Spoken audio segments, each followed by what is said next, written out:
Members, thank you. My name is Sarah Yamamoto, and as of last week, I am the new Community Services Advisory Board Chair. I joined the CSAB, thank you.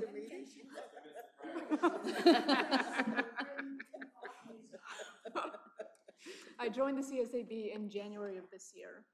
I grew up in Lakewood. I'm eager to serve my community. I am a grant writer with Multicare, interested in the intersections of housing and other human services to support every individual's well-being.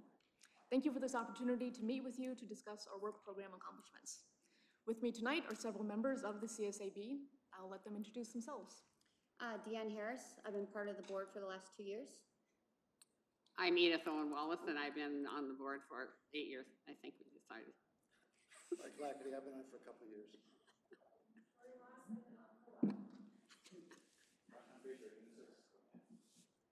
We're excited to share our 2019 work program accomplishments. Tonight we'll cover the 3 documents provided to you.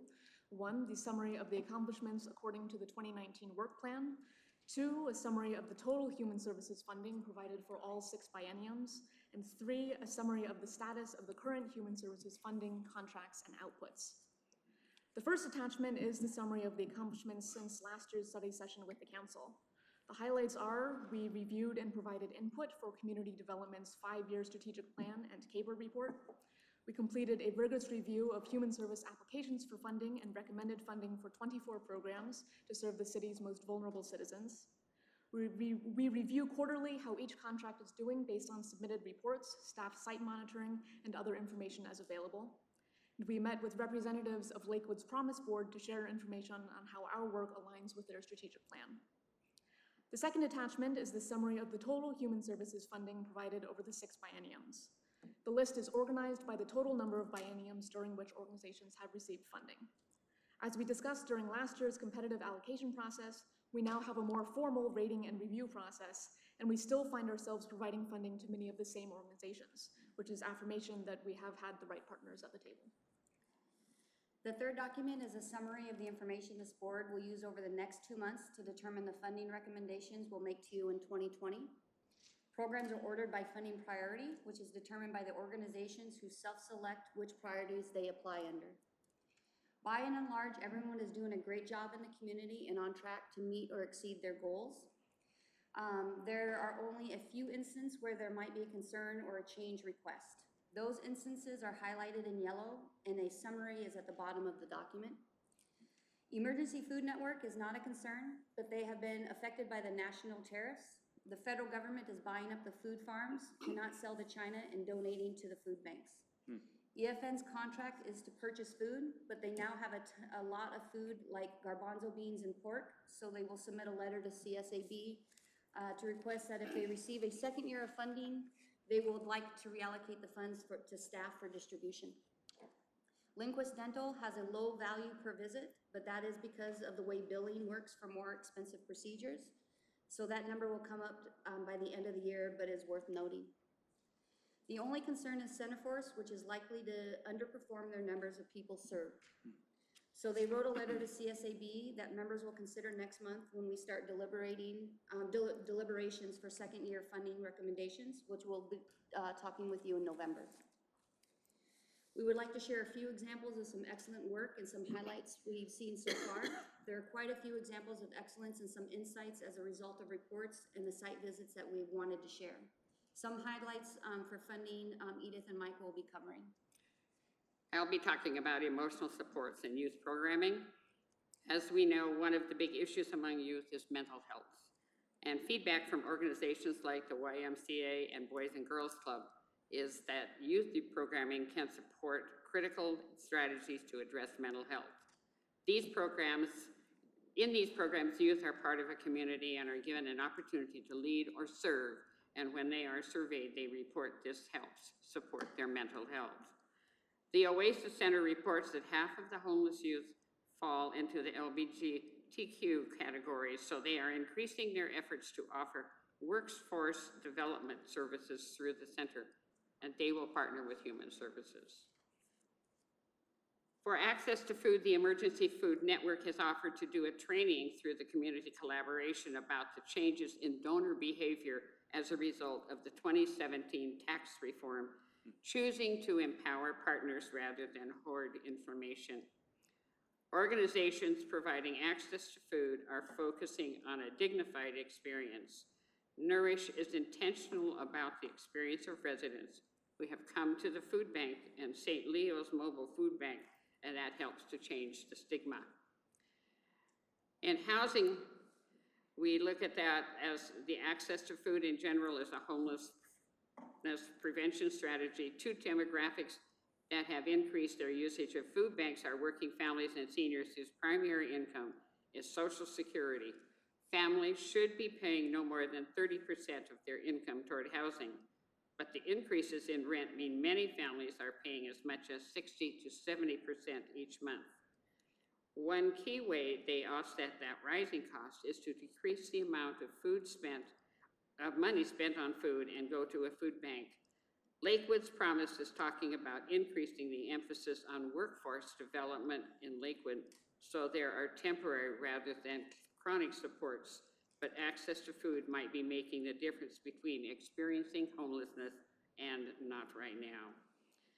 Some organizations are impressive in how holistic their services are for their participants, which leads to impressive and sustainable outcomes.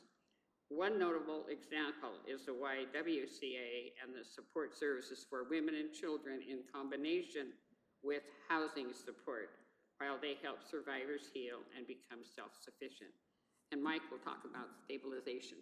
The stabilization services, we heard repeatedly that the behavioral health contact team through Greater Lakes Mental Health Care has a strong reputation for excellent service and outcomes, in large part due to the strong relationship between the Lakewood police officer and the mental health provider. Rebuilding Hope has had to respond to an increase in demand for people who experienced sexual violence earlier in their lives.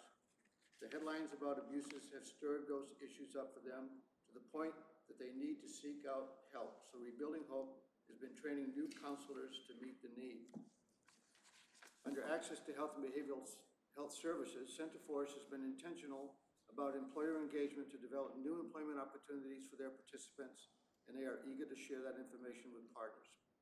Community healthcare has already served more than 1,000 Lakewood residents in the first 6 months of the year, exceeding the demand that they anticipated.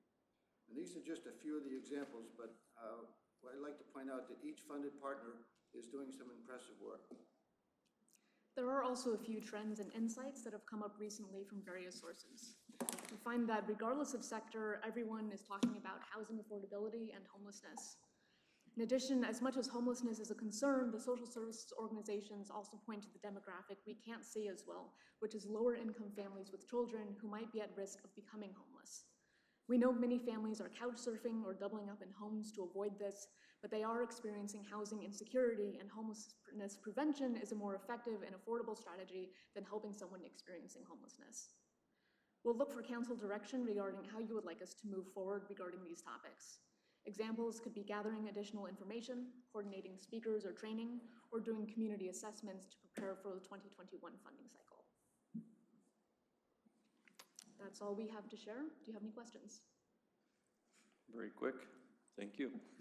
I have some questions, but I'm going to open it up to council. If there are thoughts out there, Mr. Branstetter, do you have some questions or thoughts?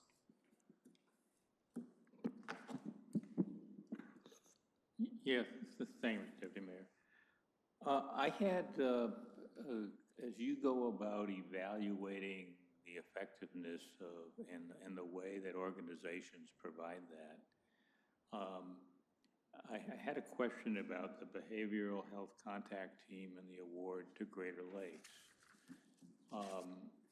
And it had to do with redundancy.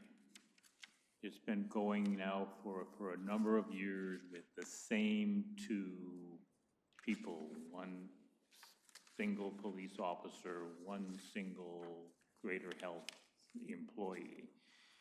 And, you know, I always worry that is a organization, in this case, the pair of organizations, the city and Greater Lakes, building some redundancy or something for the future, or does or is it set up to fall apart if we lose one or both of them to retirement or another job or any number of things. And I'm wondering if in their applications to you and your discussions with them about that, whether you've gotten any insights about the sustainability of that program beyond the two people who it has been central to it since it began and who remain central to it, because I don't know that I've heard that when one is on vacation, there's a substitute from the agency that's provided. It's, and more my impression that they just sort of shut down for a week or so, and then when they're back together, they begin to work again, which is a thing to do that. And I think that maybe the committee is in a position to ask how that is working, as opposed to saying we're funding two very specific people for something to do that. And so that's not really a question, but sort of a suggestion of the way to look at it, because I think sustainability is something to look at for all of the agencies that are looking to fund if they're presenting themselves as overly reliant on a key person to be able to go and do that, because it's the effort that we want to finance, not the people, to be able to go and do that. Secondly, the report listed that there is 23,000 something Lakewood residents that have been served in this for 6 months of the biennium here. Do we have a mechanism in place to decide whether that's an unduplicated count, or is it just a sum total of the count where, and that different programs that we're helping could be helping a person multiple times, and they're included in that? I can try and answer that. Within each organization, we ask them to provide an unduplicated count of residents, but then we don't have the coordination across every organization to know whether the same Lakewood resident might be assisted by more than one of the 24 organizations we've been funding. Yeah, Is it's that probably correct it's probably very understanding? difficult to have a mechanism to do that, I would imagine. Are you still referring to the mental health? No, I'm referring to just generally the thing that where your report indicated a grand total of Lakewood residents served through the 24 program, and we're just not able to look at that.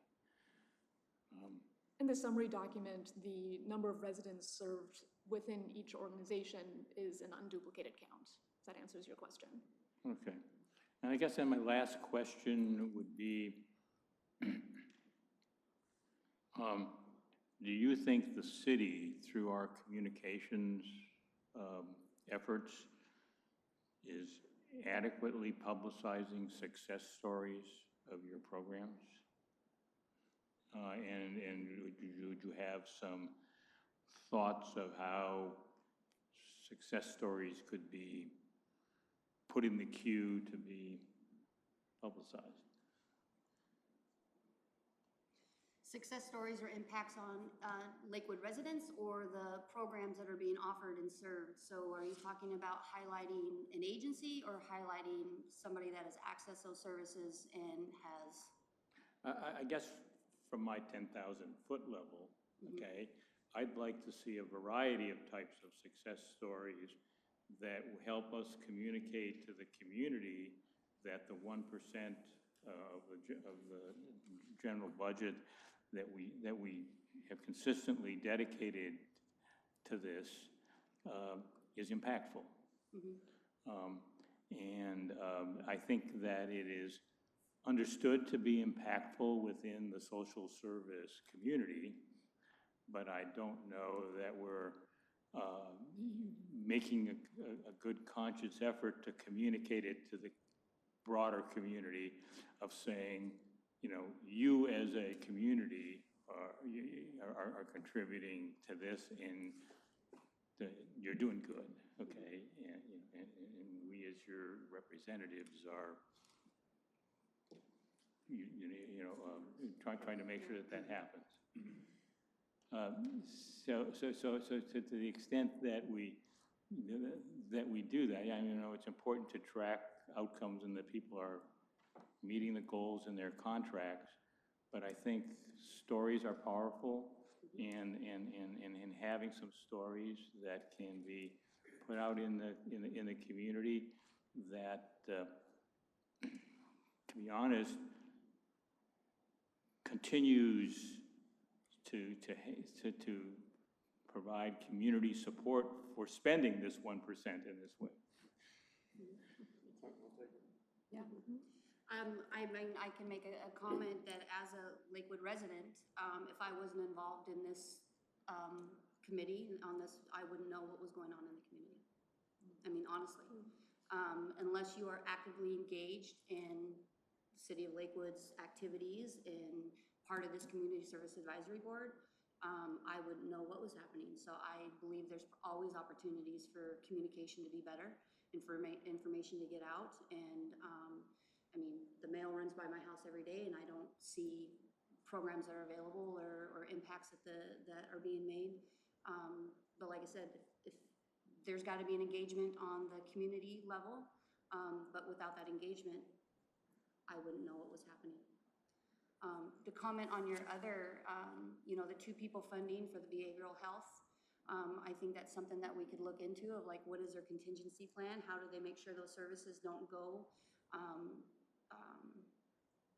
away when somebody goes on vacation or somebody calls in sick? How do they continue that service? I believe the model they have should be duplicated. I believe holistically, when an individual is in crisis and a police officer or they go to access services, there needs to be a holistic perspective of an individual and what they're needing. So I think the model they have is really well, but I think there's probably work on that. What's the backup plan if, somebody goes on vacation? How do we make sure that services are being continued?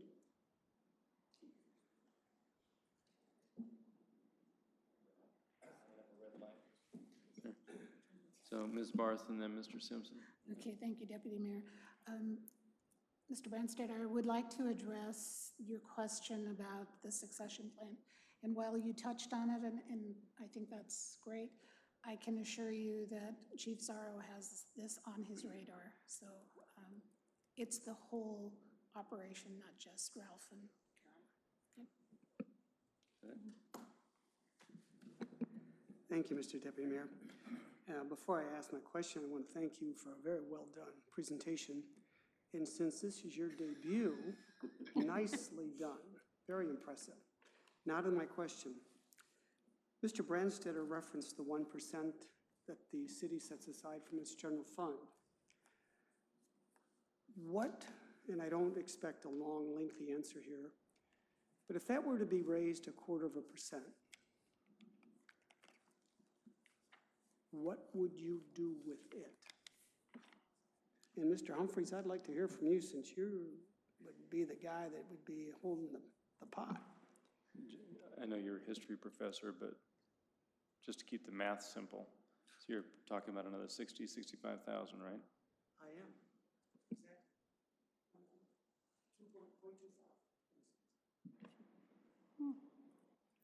He wants to hear from you. Well, we could find money to spend it on, or something to spend it on, for sure. Right. What would be your feel part? And we've talked about this a lot. I wish there was something that we could do about homelessness. And $65,000 isn't going to cure anything. But, you say what comes to my mind, the first thing is that. And I don't know, other than that, is fully funding ones that we haven't fully funded. Everyone that we funded has met the criteria that deserves money.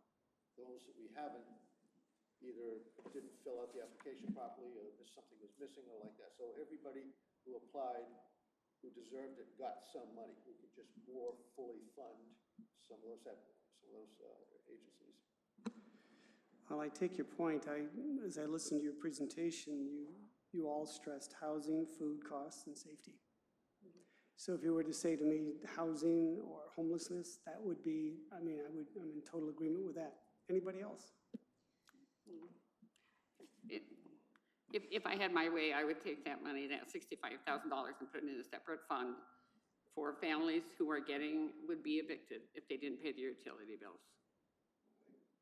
It'd be a total fund just for that, and when it's gone, until it would be, but that would be my wish, to keep a family before they get homeless. Yes. Rental Utility. assistance. Utility bills, because most folks' houses now, heat and electricity are pretty much on the same billing statement. Water, that's another thing. But some of those very basic things to keep families before they go to the streets. If you, I'm going to interject. I mean, that's a very interesting comment.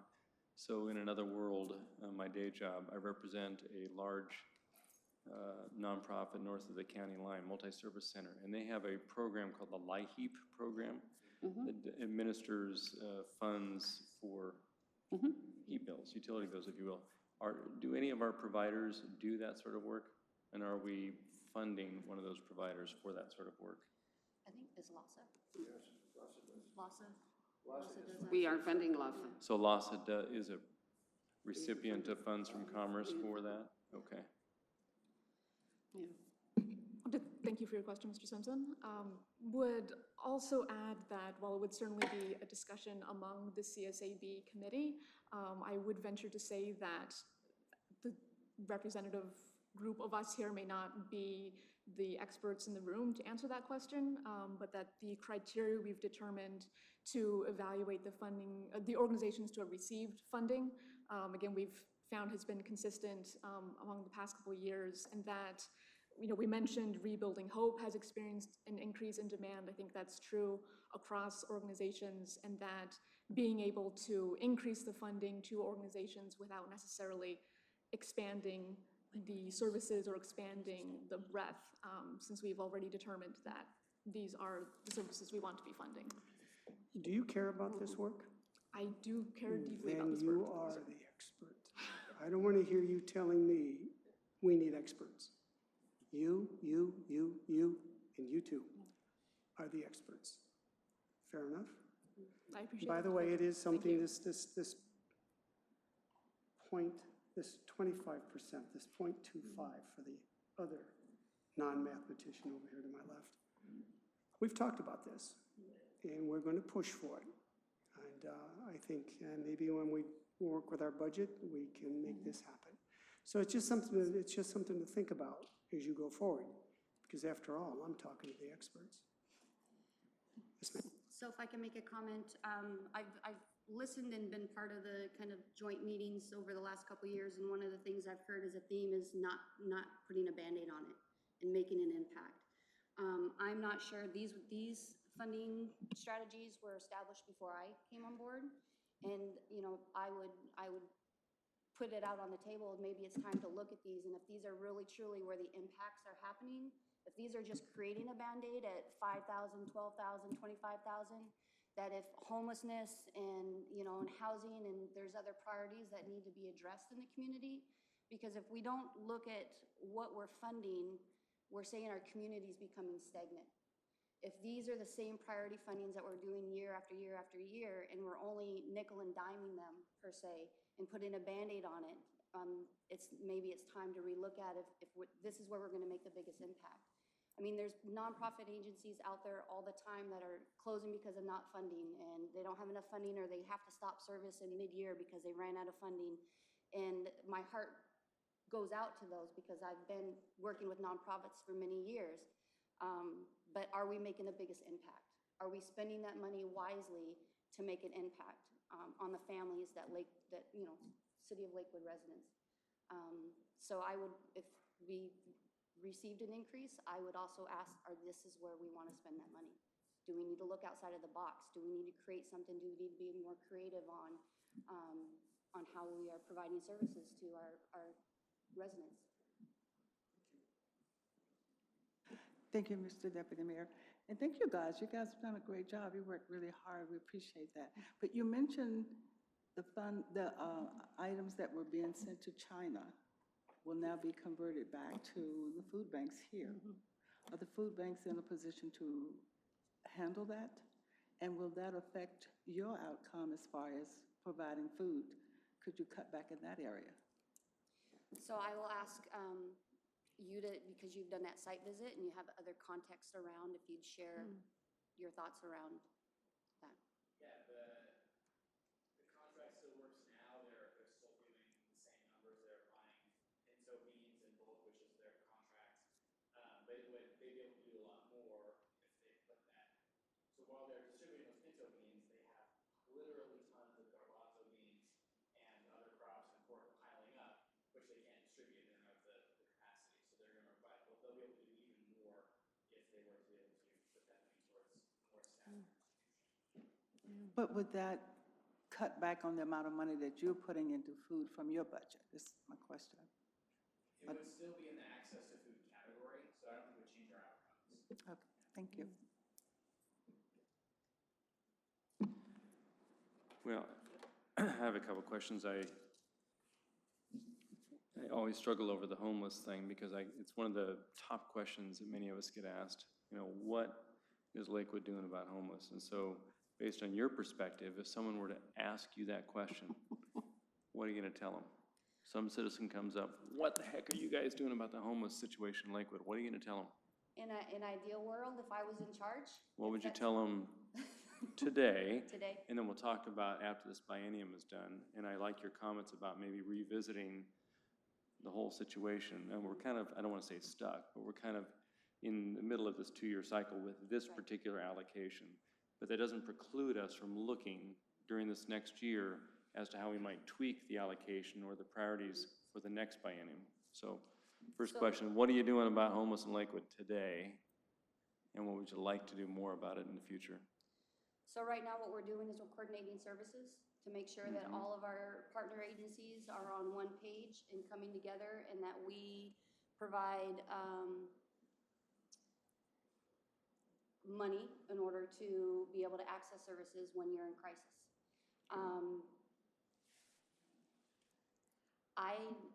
I mean, not to an individual, but also, I mean, I don't think we're doing enough. I think that we could do better. I think that we could make bigger impacts and do better. Do I have the answers for what that looks like? No, I don't think any of us have concrete. There's never a cookie cutter solution in order to make everything fit. I do believe that the agencies that we're funding right now, too many people have to go to door to door to door to get wraparound services. In an ideal world, I would open a one-stop. I'd have services in one area and provide, you know, holistic services with partners in one spot. So people you didn't lose people or they didn't fall from the cracks because they needed light assistance here and they needed clothing here. Then they had to go to this place to be able to do laundry because they have a job interview. So I'm not sure if that answers your question, but I think that we could do better with homelessness. If you ask me that question, Yeah. I'd say that we've contacted every homeless person in the city of Lakewood, offered services to those who want them, and those who don't, there's not much more we can do. Anyone else on that difficult question? I would add that I think many of the organizations we're funding are providing great and essential services to residents, but that we are also limited by the stock of housing that's available in the city.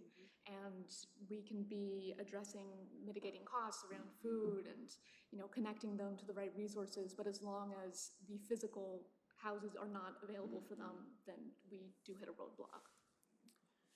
You know, one of the things you may think about, and Ms. Krause and Ms. Dodsworth may be able to provide some information for the next 2-year cycle to kind of chew on. The legislature passed a bill this last year that provides for an allocation from the state's sales tax, I believe, right, Todd? That cities and counties can utilize a portion of. So it doesn't come out of our monies from the general fund. It's a credit back to cities and counties that can be used for housing options.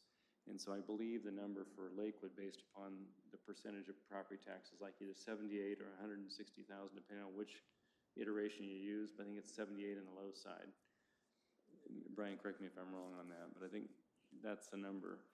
So I've been noodling about how we can better leverage that money, maybe with some of the 1% monies with an extra quarter down the road to bond some monies where we might be able to build or help LAHSA build some more transitional housing, because I think that is a huge gap that we've got in the city, from what I know and from what I see. I may be incorrect on that, but it's something to think about. Is that a yearly allocation or a I one-time think it allocation? will be yearly, Ta, on that. I know you probably don't have it off the top of your head, but that is the monies that we passed the resolution to accept. Ms. Dodsworth has it. I think Brian can share with you kind of the strategy that we're looking at, a comprehensive approach to just assessing some of the opportunities.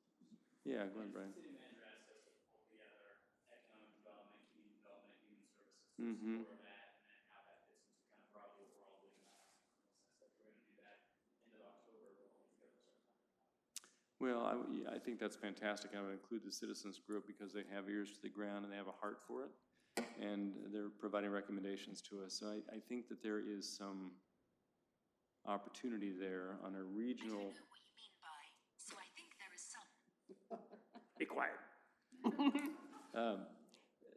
There's an opportunity there to do a little bit of digging and to think through the issue to come up with a good, solid recommendation. It's not an everyday occurrence. We get a little extra money that we might be able to bond over time and actually do something with. But on the spread butter, the peanut butter spreading, I'm looking at rebuilding together, and you talk about impact. I think one of the things, not this biennium, but the next, we might think about is I look at, in terms of effective utilization of resources, and here you've got 14,000, for example, that effectively is serving, 9 folks. Whereas I look at the Catholic Community Services as an example, and we are allocating 15,000, and supposedly Lakewood residents served are 234. To me, that's better leverage. I look at LAHSA, homeless prevention, which we're talking about here. They have 18,000 or 18,700 allocated, and they are addressing, almost 100 Lakewood residents and 212 case management hours. So, I know we're trying to do all things for all people, but sometimes we have to make some hard choices about resource allocations. You might think about that. I know we're kind of, again, stuck in the middle of this one. But I think you're right on in terms of thinking broadly about how we can better direct resources for the best good in our community for the next biennium and beyond.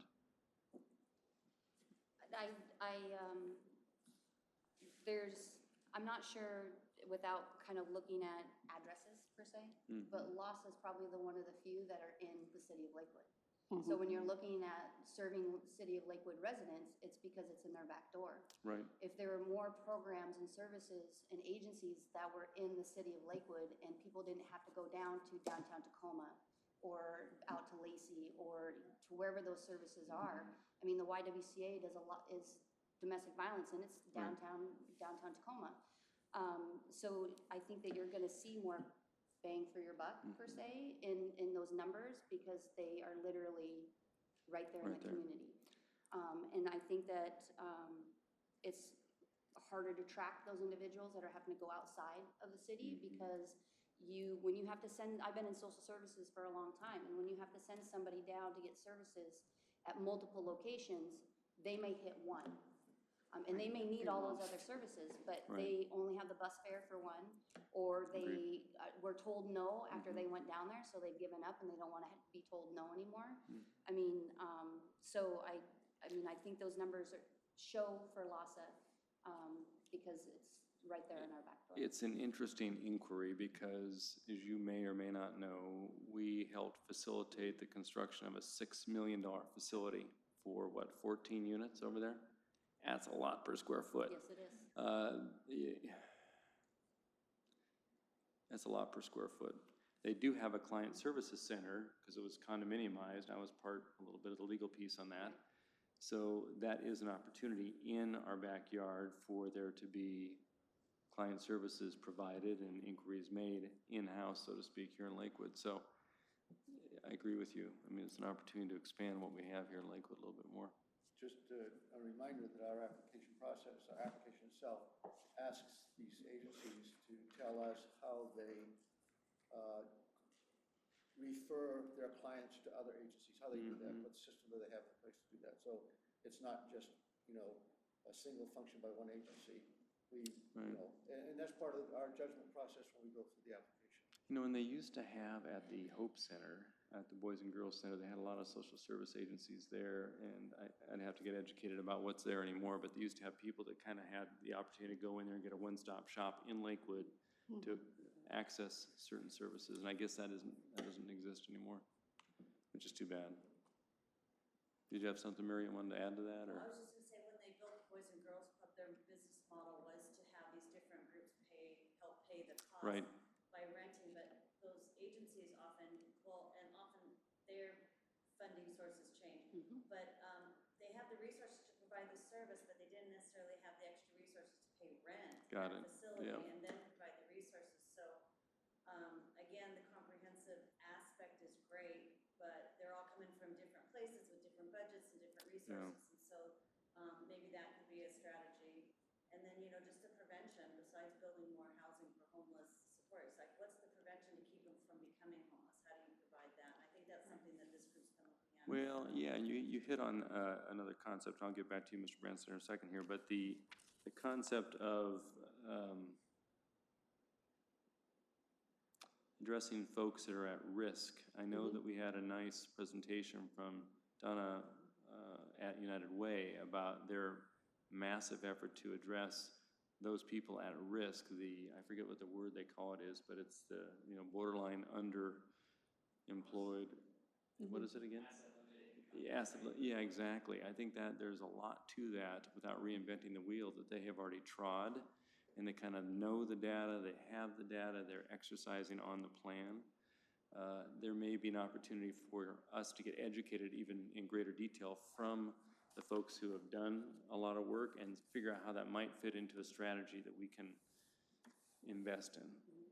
I helped United Way set up their Center for Strong Families at the Grove Park campus 2 years ago. Yeah. And their model is to align financial empowerment, employment coaching, and support services from the various agencies as a one-stop. We set it up on campus for the outcomes on the rent with the intention of serving the whole Lakewood community. Once it got there, it became, let's just focus on the students who were enrolled. But that's always been kind of at some point we want you to branch out to the whole community. So we're a little bit there, but. What do you think about the program potentially? I think it's a great idea, but the big challenge is the support services become part of the solution. You have a workforce development component that matches it, and it's just hard to get people to identify living wage jobs and actually get people into them. If they can do that, all those comprehensive services help people get to sustainable. That was really hard. What's the hard part? I mean, it's hard to identify $26, $28 an hour jobs. A lot of people are getting $15 an hour jobs. Okay. What if the jobs are identified, but the skills weren't quite there yet? So then we start to interface a little bit and have more strategic planning as best we can with, the community and technical college in our backyard. And Lakewood Promise has been doing that. That's what we want to keep out of their position. Okay. One of the things I think we need to remember that's a really good, valuable resource that's not used all the time are the schools.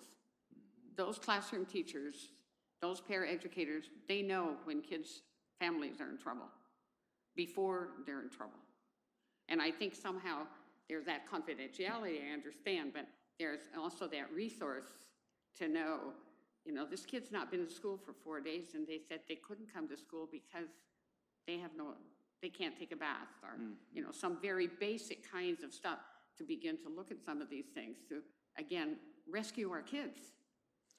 Well, and hopefully there's enough youth agencies involved, and we seem to be funding quite a few of them, communities and schools and boys and girls clubs and all those sort of Because things, so we can get those identified, Yeah. hopefully, yeah. Well, we just had a suicide this week in one of our schools.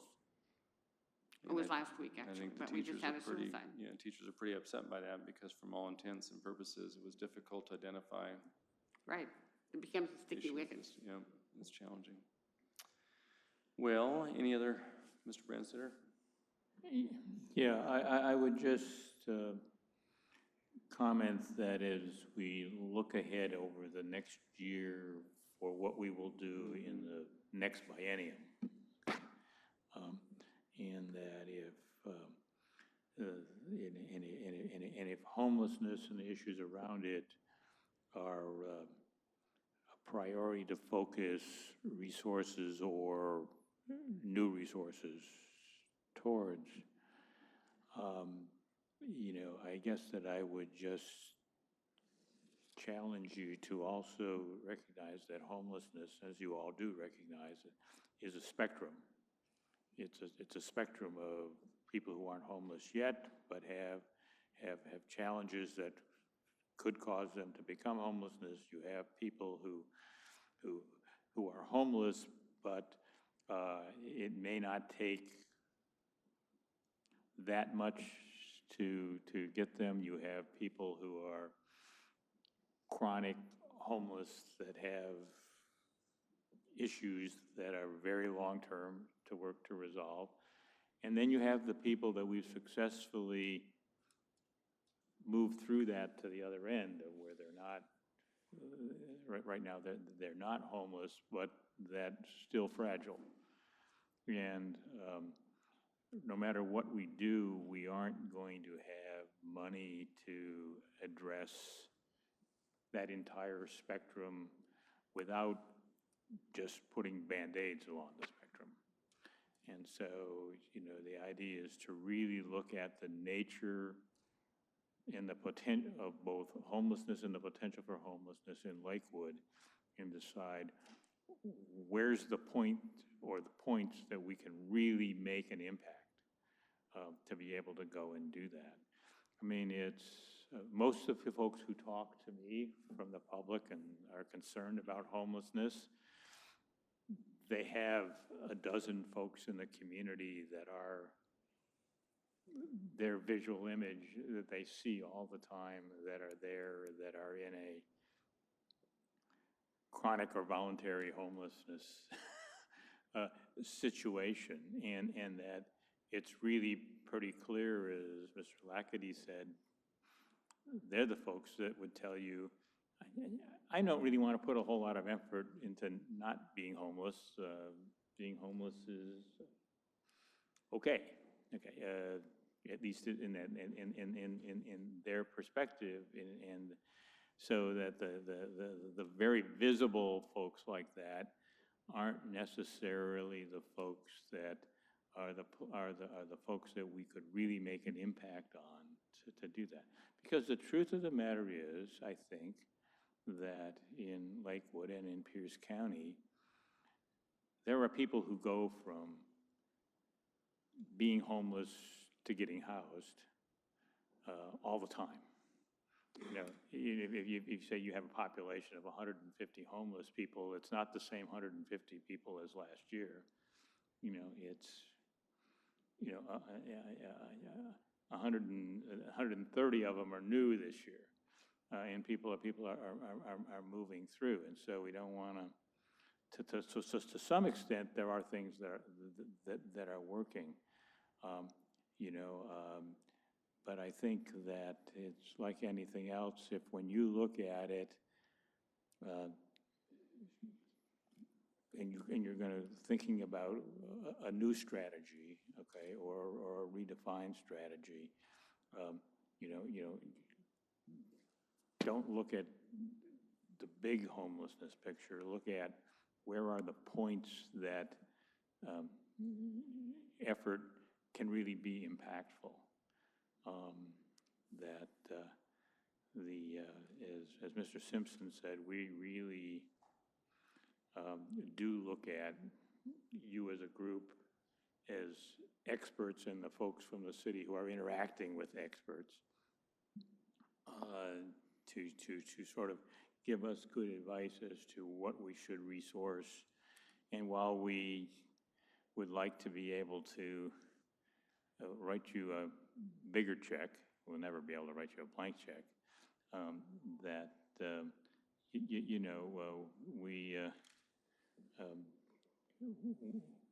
we are, as a council,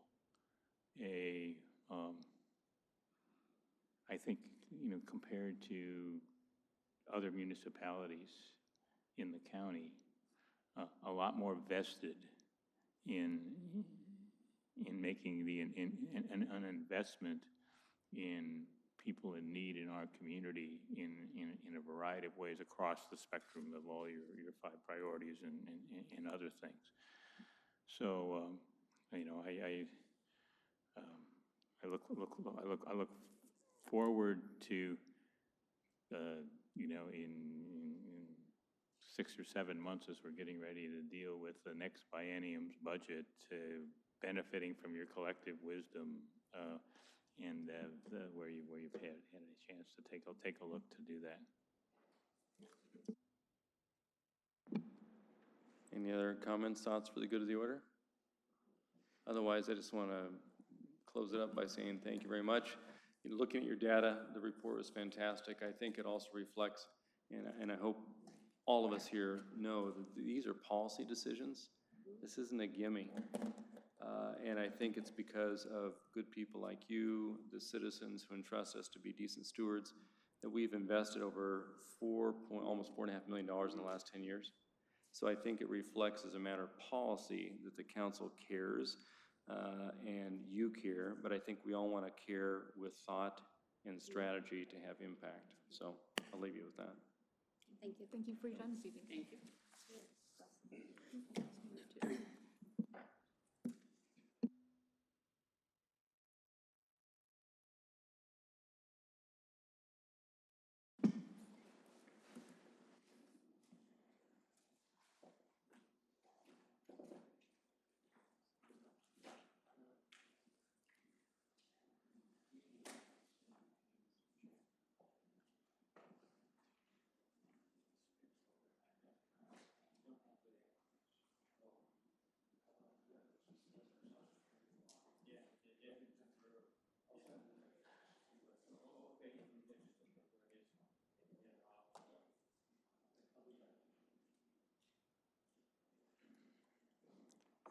Okay, next we have the titillating subject of the Clover Creek floodplain analysis, and for that we have Mr. Busich.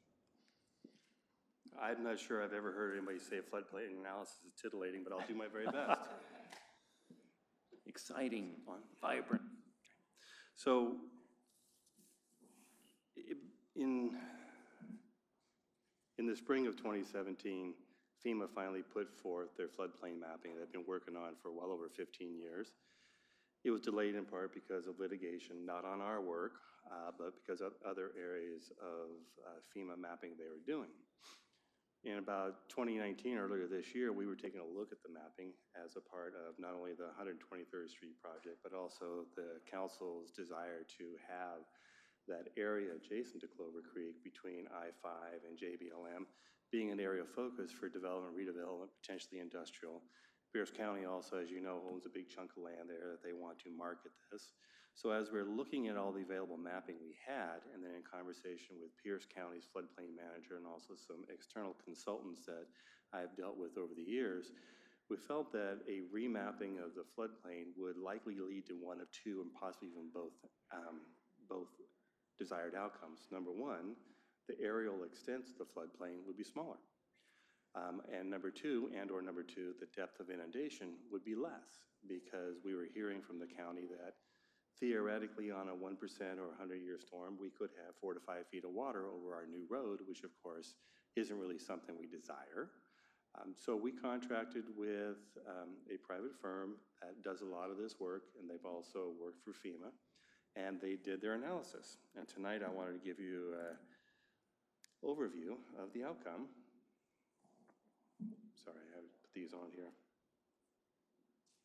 Okay, where am I aiming this at? Hannah? This is probably operator error. This? Oh, so we actually have to turn these things on to make them work. I did not understand that, I apologize. So let's try it again.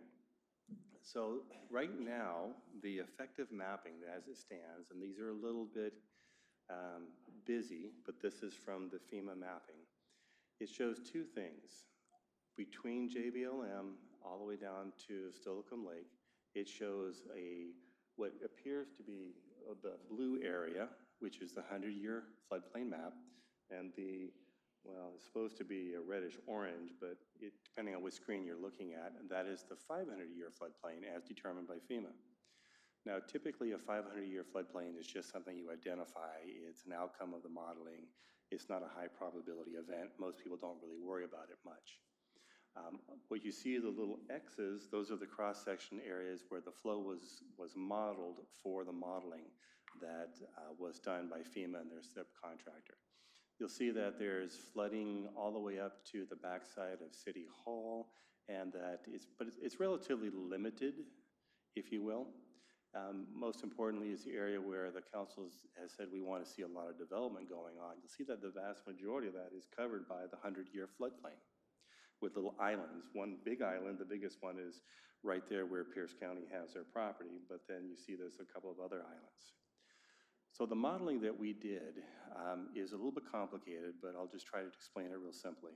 The FEMA map uses called a 1D, one-dimensional model, which basically says that the model assumes that once the water gets over the banks of the creek, that there's a continuous flow. It doesn't stop, and it just fills up and keeps filling until the creek drops down, then it drains back out.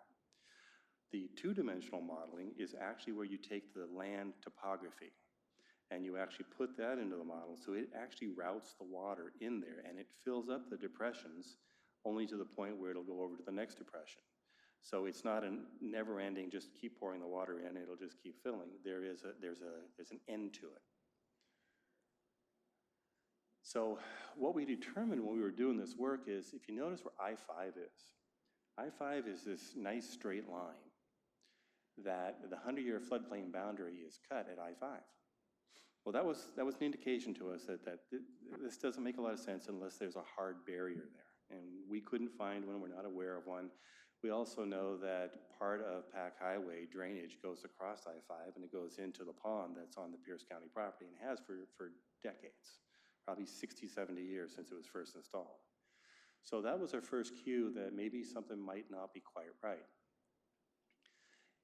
We did find a draft work map that was provided to us by Pierce County from 2006 original work. And if you notice in the inset over to the right, it says, shallow flooding may inundate I-5 during 100-year and 500-year events. Interestingly enough, the final mapping that was done only shows this as a 500-year floodplain. It doesn't say anything about the 100-year floodplain. So that raised a question in our minds when we saw our modeling results, and I'll tell you in a minute what we did with that. But this is the updated mapping. And you'll see that in the area where there was historic 100-year flooding, that the effective 100-year floodplain is in this orangish color, and that some of that orangish color is no longer covered by blue. So that means there's less flooding area in that zone, which is good news. What's not so good news is all the area that was orange, if you will, is now blue, including a big chunk of I-5. So this unfortunately won't show up on that screen, but if you look to the upper screen up there, this area right here that I'm circling with a green dot here, that's I-5 flooding. Here's Pack Highway, Bridgeport. These are areas that were not historically on the old mapping shown as being the 100-year floodplain. They're now in the 100-year floodplain based on our modeling effects. The area south of, I call it south of City Hall and the school district, was flooded, still remains flooded. But we also have more area that has changed. Now, small changes in floodplain mapping, not a big surprise. What is a big surprise is the mapping is now telling us that we have a potentially serious issue for 100-year flooding in the Pack Highway area. This is the inundation level. And what it essentially shows is that this area, I-5, could receive upwards to 2 to potentially 3 feet of water across it in a 100-year storm. What's also disconcerting is that Pack Highway and Bridgeport are also going to be inundated, which on the transportation side says if you can't move commerce and traffic through I-5, they're going to shunt them off on the nearest available street as best as they can. This is the closest intersection. We can't take it here. which means you're gonna have to go back one or two, or possibly even as many intersections as they can to get people off of the freeway. And we're gonna receive the brunt of all that traffic coming through Lakewood. So that causes a concern. One of the things I wanna point out is that there's a levee that's indicated in the bottom right-hand corner of this graphic. The FEMA requirement is that if there's a levee that doesn't meet their standards, specific engineering standards, you have to model the system as if the levee is gone. In other words, they're saying it's gonna wash out. This is a problem that big jurisdictions like King County and Pierce County deal with on a regular basis on the levee system, specifically the Puyallup River levee system, because a lot of those levees were, quote, sugar levees built up by farmers piling material up, and then also some rock got added into it. They don't meet the engineering standards. So on a big flood, FEMA says you have to basically model them as if they're not there. When I worked for Pierce County in the mid-90s, we had 20,000 feet of levee on the upper Puyallup River that washed away in one major flood event. So there's a solid foundation for FEMA to say, model it as if it's not there. So I'm gonna toggle back and forth. So here's with the levee, here's without the levee. With the levee, without the levee. And you can see that the extents of the flooding get greater, they're greater. The freeway, also the level of area of flooding on the freeway gets greater. Now, one thing I will point out is even on our model, since we didn't expect this, we had our modelers basically truncate their model right along the railroad. Well, on the land-based side over here by JBLM, that can make sense because it's on land.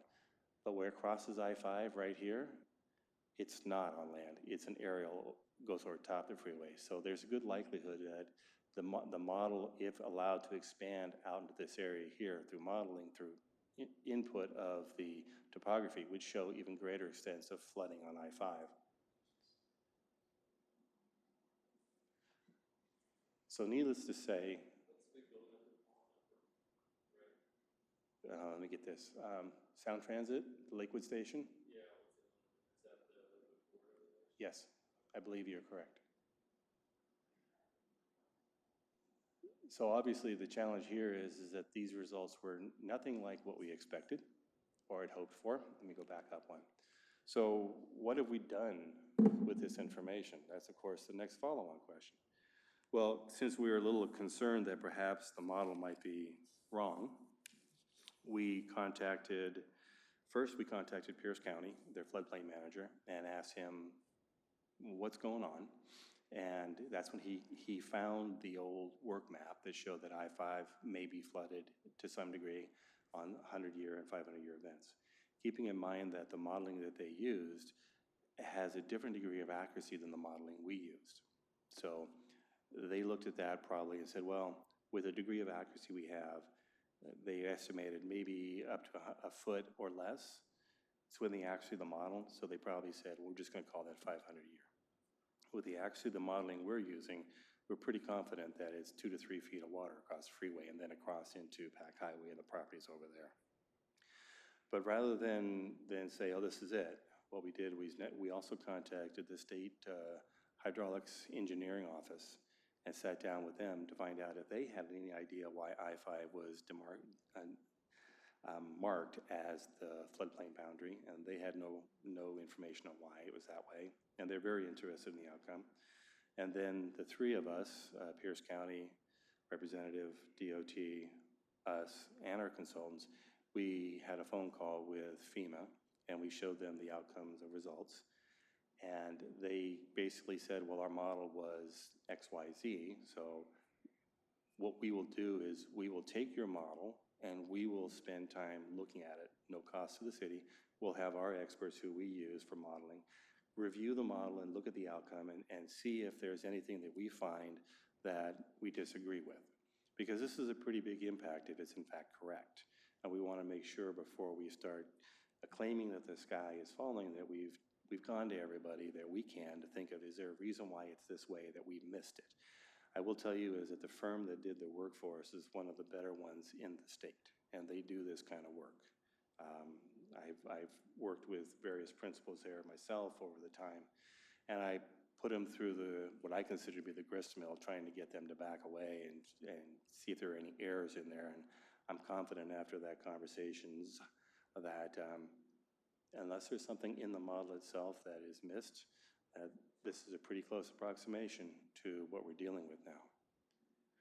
So then the question becomes, well, what are the next steps? We're waiting for FEMA to come back with their assessment of the model to see if they can point out to us where some of this might be wrong. If they come back and say, yeah, we think that your modeling is correct, we have a couple of different options.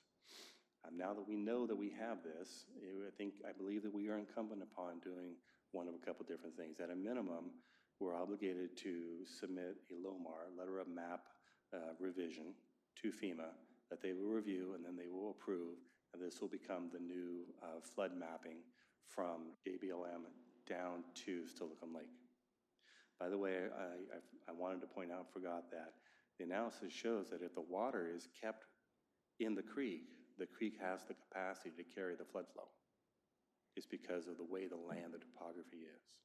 So that leads me to think that perhaps what we need to do is develop a partnership with the State Department of Transportation and Pierce County, if they are on board with it, to do an engineering study to find out what options we have from an engineering perspective to alleviate the flooding that will potentially be occurring.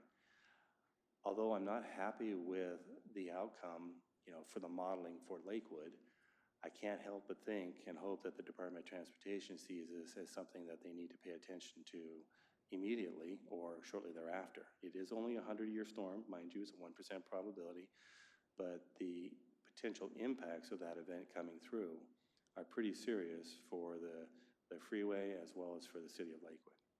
So that would be my goal, is to bring the parties together to see if we can come up with a cooperative working arrangement and find the funding necessary to do the engineering analysis to see what options we have to stop this flooding from occurring. With that, I'm open to answer any questions you may have. I'll start off with a question about the flood zone mapping we did, about a year or two ago, where we kind of adopted, was it an ordinance or a map or whatever that reflected that? So this is an expanded map. It seems like it might impact commercial development or the viability of development for folks buying property in the new floodplain. I believe you are in fact correct. And that's why it's a concern, because it shows areas that were in the 500-year floodplain. Insurability. Now they're in the 100-year floodplain. So it's not just those who are potentially building there, but it could more than likely affect those who already are there, needing to go out and get flood insurance. Right. Here's the other question I have. Just anecdotally, Lakewood is somewhat blessed with this really permeable, gravelly sort of soil. Does the 100-year mapping or the 500-year mapping take into consideration any sort of soils? Because if you have colluvium and that really dense clay that doesn't drain, is something different than the soils we have here. It does to a degree, but you have to consider that what we're talking about is a lot of water coming in a very short period of time. And what it doesn't necessarily show is that sometimes the groundwater table is within inches of the surface. So even though we have good draining soils during the summertime, you get into some of these areas in the wintertime and they don't drain really well. And it's all very site specific. Thanks. Mr. Simpson. Thank you, Deputy Mayor. How soon, Deputy Mayor raised something that did raise a red flag, and that is, if I'm a guy that's thinking about doing business here in Lakewood, and I take a look at that map, and I think, well, do I want to gamble on that 1% that my property could be underwater? If I were that property developer, how soon do you think the parties involved could mitigate that problem? That's an excellent question.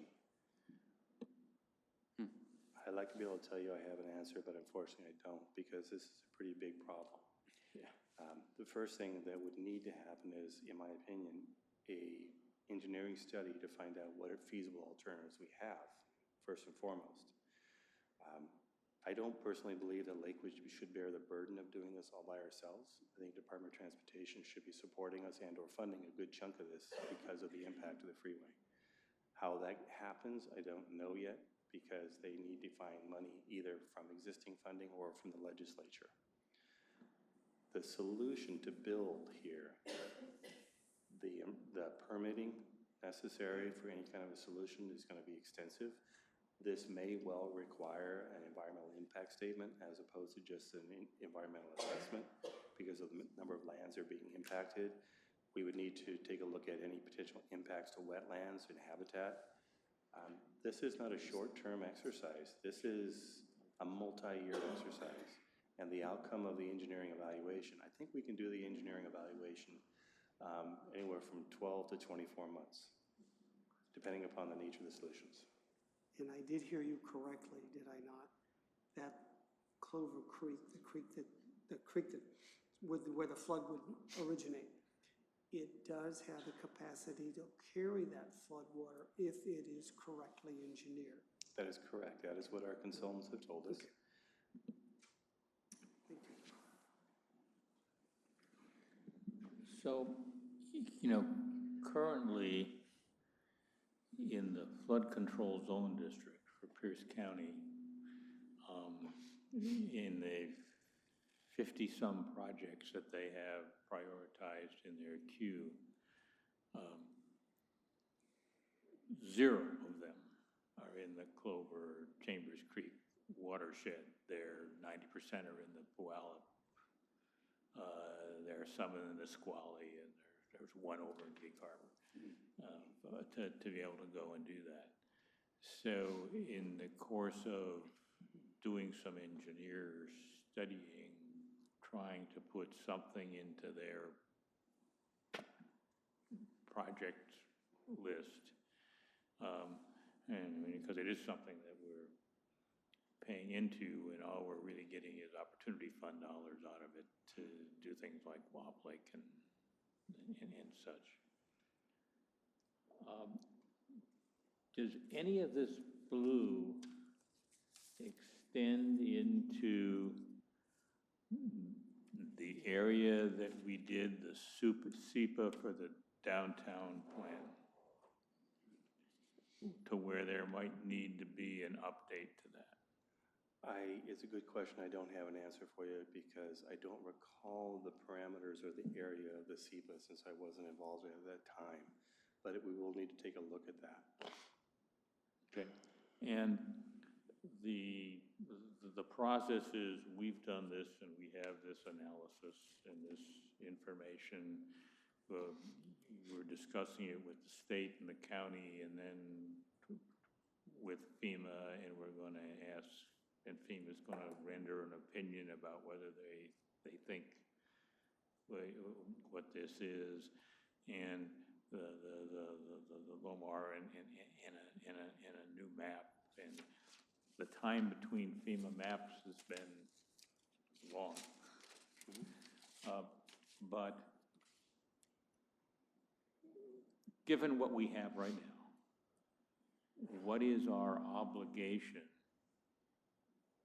to inform potential developers and property owners? I mean, and that's probably both a legal and maybe a moral question.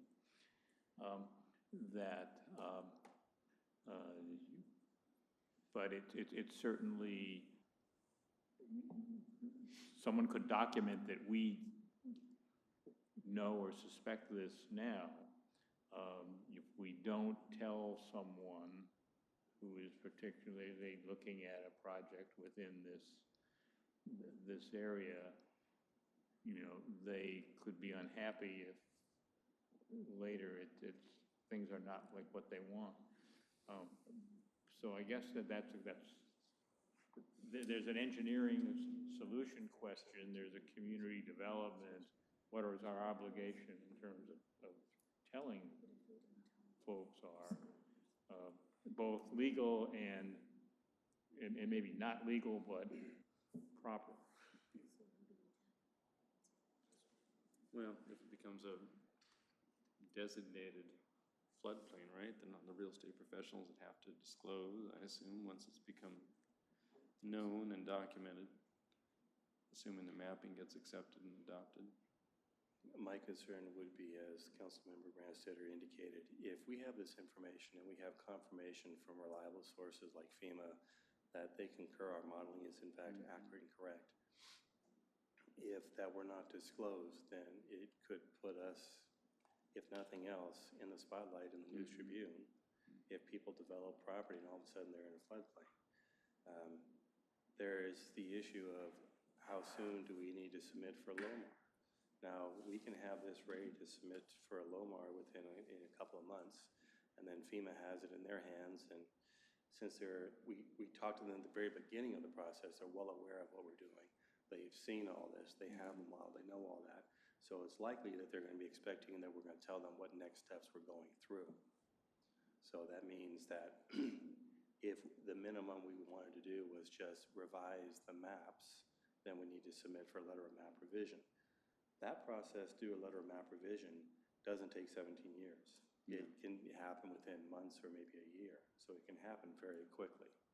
And then all they do is they concur with our letter of map revision and they revise the maps and they send out the new maps to the affected jurisdictions, Pierce County and ourselves primarily. It seems to me, Mr. Busich, that this is ripe for a request for some funding through the flood control district that we formed some years ago, in which we have some monies rolling in for the appropriate study, because this is like, germane to its essential function. I would agree with you. That's why I'm talking about trying to form a coalition with Pierce County, DOT, and the city of Lakewood. I do not believe that we should necessarily take the burden of it. Now, how much Pierce County Flood Control Zone District will participate, I don't know. They may say that we give you money or we allocate money every year for you to use for floodplain or for flooding. This is how you can spend the money that we've allocated to you. As it sits right now, we are proposing to use that money for the treatment of Wahab Lake. We didn't know about this at that time, but we do have money that comes in every year that we can use that for our match. But there's also the opportunity to ask the flood district to put this in as a major project because it affects so many community members. The other thing that we will need to be careful of when we're looking at the engineering evaluation is moving the water and the problem to another property that's going to cause a problem. So the channel has a carrying capacity. We would need to make sure that we're not causing any kind of an erosion problem. I don't think we will because the channel is pretty stable. Steilacoom Lake is a pretty big lake. It has a large capacity to buffer, but we would want to make sure that the modeling also evaluated to make sure that the water elevation rise didn't rise high enough to affect anybody's property around the lake because they would be unhappy about that. And then we would also need to look downstream of the outlet from Steilacoom Lake because you go through a pretty steep ravine, gorge down to Chambers Bay. So we'd want to at least do a qualitative assessment to make sure that we weren't going to exacerbate any existing erosion problems. I know there's erosion, it's a creek and steep ravine.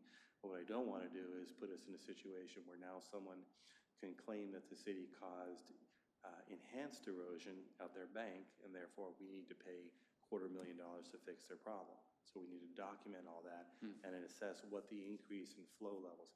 Because we have the lake, it's a big buffer. We would expect to see, or at least I would expect to see, a minimal increase in the peak flows coming out of the lake. But we need to document that. Very good. Ms. Barth? Thank you, Deputy Mayor. Mr. Busich, so I see the impact, which is a huge, thank you, huge impact on I-5. What about the railroad tracks? The railroad tracks right now, Sound Transit is impacted, but I was looking at the railroad tracks that are basically along the JBLM border. But you're right, we would have to take a look and confirm whether the railroad tracks, this isn't as detailed, as zoomed in as we'd like it to be. So Sound Transit also may need to be a player in this conversation because if their tracks are impacted, they're going to want to know what's going on. Okay. Good point, thank you. So I wish I was bringing you better news, but I didn't want to bring this to you too early until we'd had the conversation with others to see what, if anything, did we do wrong? And the answer is, doesn't appear to be anything wrong.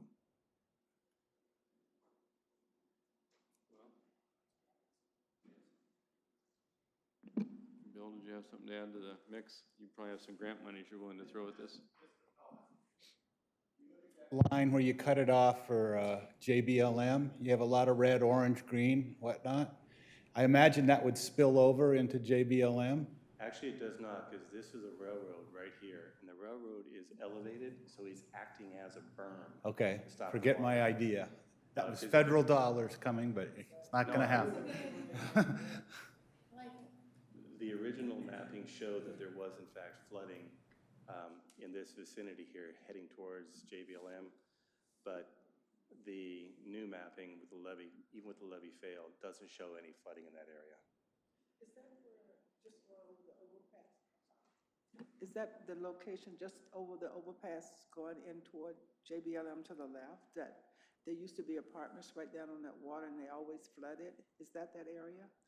So the area in particular, to help orient you here, here's where the new city park is, and the bridge that goes across to what will be a future city park, currently being used basically for some stockpile material, and then the creek runs right through here. The good news is the main park is not being impacted, so that's good. And then in the flooded situation, any new park that we put in would not be impacted. The low-income housing right in this vicinity here does not look like it's impacted, but the vast majority of the property currently owned by Pierce County, yet to be developed, as you can tell, is impacted. And look at the colors here, the red, 9, 10, 8, 9, 10 feet of water on it. That's because those are low points. Now, I understand that Pierce County would like to do some regrading of this so that they have even more area to develop. That's understandable. But if they're doing regrading in an area that is in the floodplain, they're gonna have to provide compensatory storage somewhere, which means they're gonna have to take another area that doesn't have flooding and they have to dig it out so the water can get into there. Maybe one possible use is that becomes a retention pond, you know, unusable for development, but maybe from an engineering solution standpoint. This whole area? Well, the county's gravel pit up there. If you look at it, it kind of already is. Yeah. Yeah.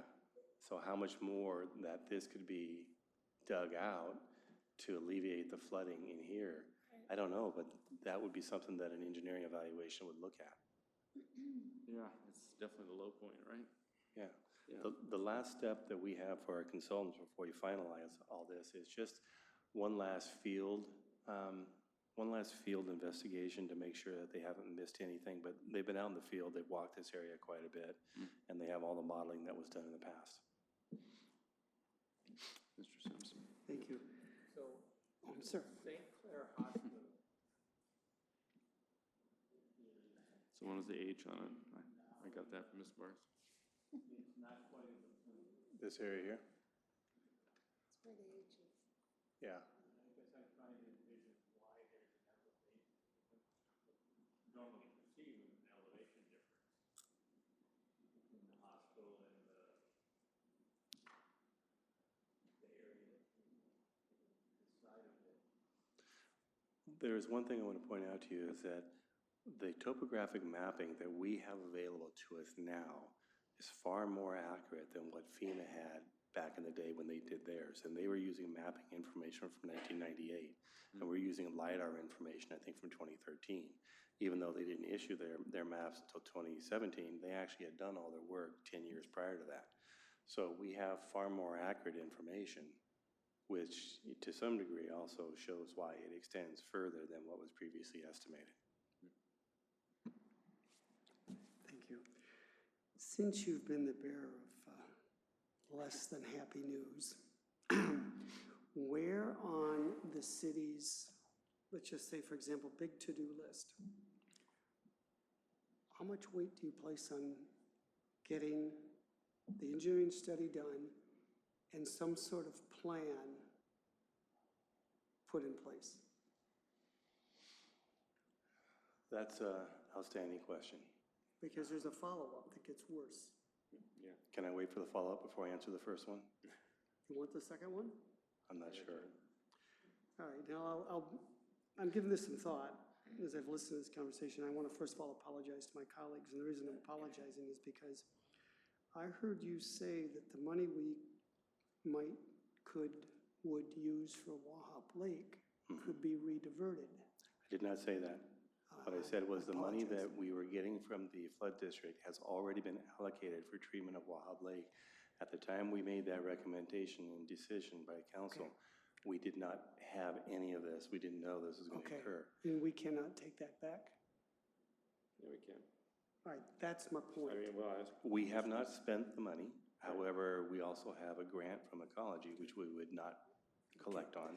But again, Yep. and the reason I'm apologizing to my colleagues, this isn't my way of needling anybody, since I was the one that was opposed to that.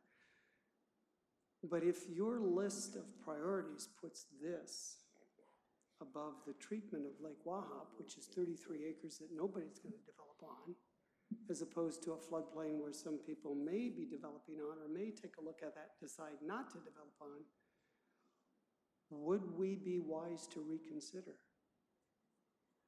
I'm not sure that's a decision for me, but I will I tell you. know it isn't, and I apologize. I put you in a corner, and Reconsidering the funds. I did that deliberately because what I'm doing is I'm talking to my colleagues indirectly.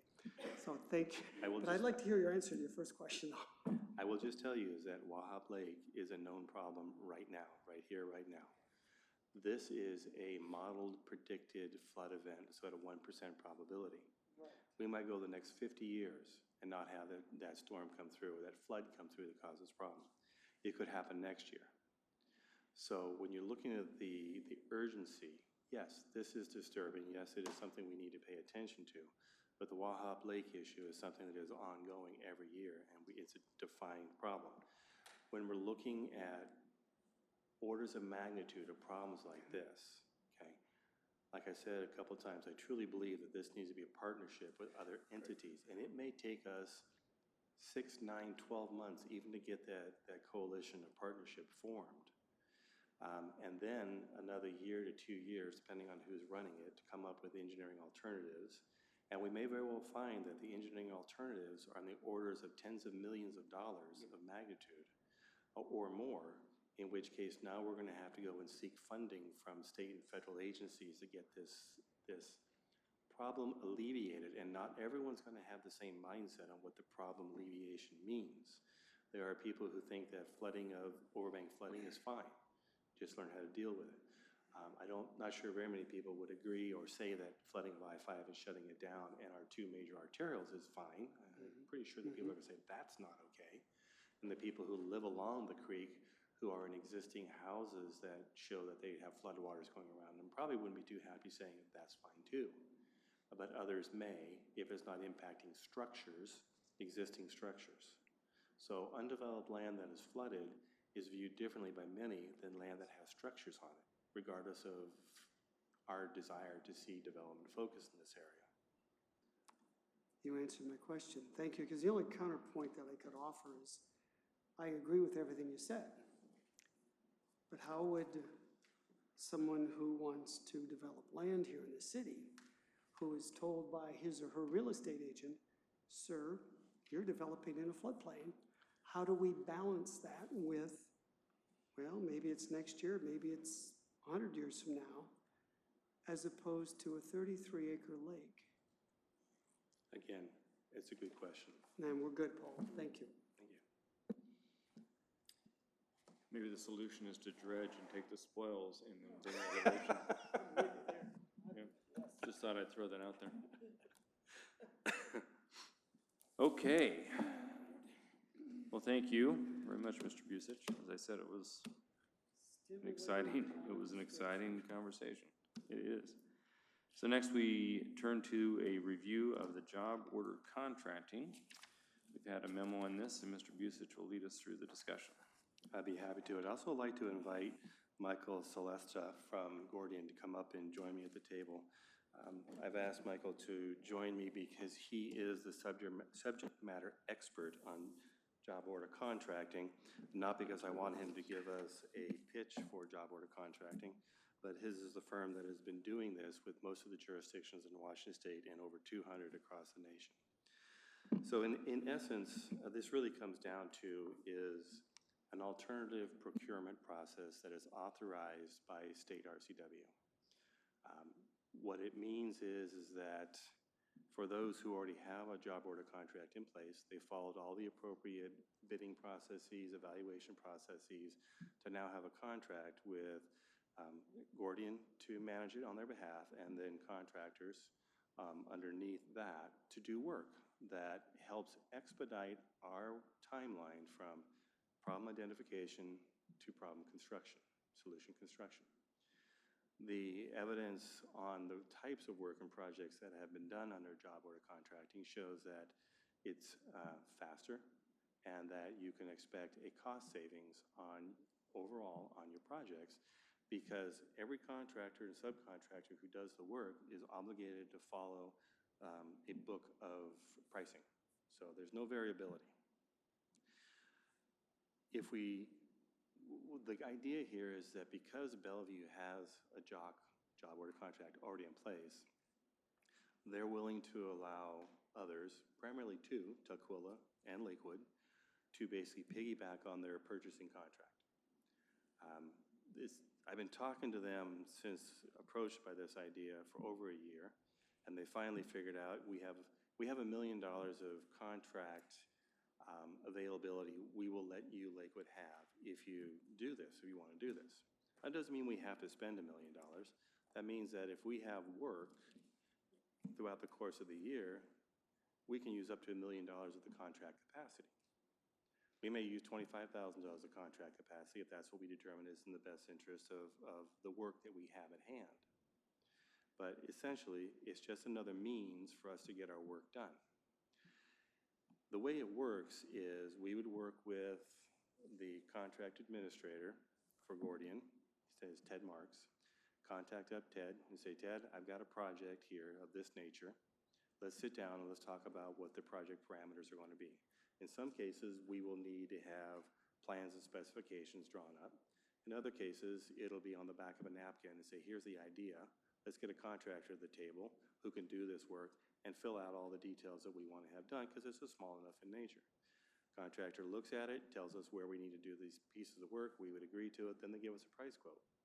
We look at that and we say, yeah, that's reasonable, or no, we don't like it, we don't want to do it. End of story, we go follow our typical design bid build procedure. In my mind, when I'm thinking about this, is that there are small works projects that we could do. For example, recently we got really high bids for doing the bathrooms and the kitchen out the pavilion. Okay, well, we could have gone through the JOC contract right up front to figure out what the price for this project really truly should have been.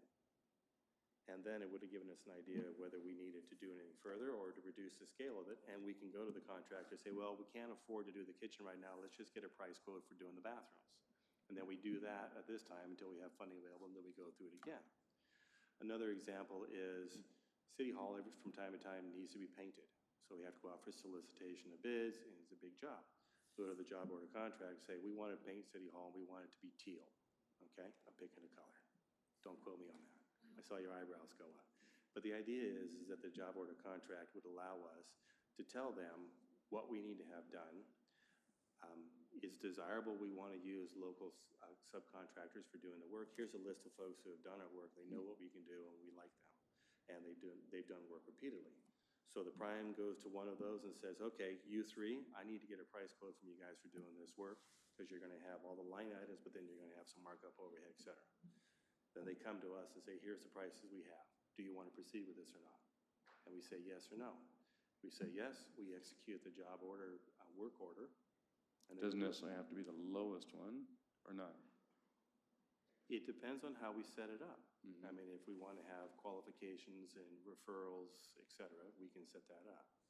But typically, if we're telling them, these are the contractors that do good work and have done good work for us, we want you to get bids from these folks, we're pretty much comfortable that we're going to go with the lowest bid from them.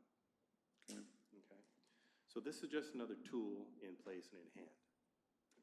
You saw the responses sent to Councilmember Ranstetter. Thank you very much for those questions. And essentially what it comes down to is we can do this. JOC contracting is something that's allowed by our purchasing policies. It doesn't require any changes. And this is a trial. This is what I've talked to Michael and others at Gordian and Bellevue about. This will be a trial. how much would we take advantage of this over the course of a year? So we try it for a year, and if we decide that job contracting isn't something for us, we cancel it with a letter to the city of Bellevue, and we're done.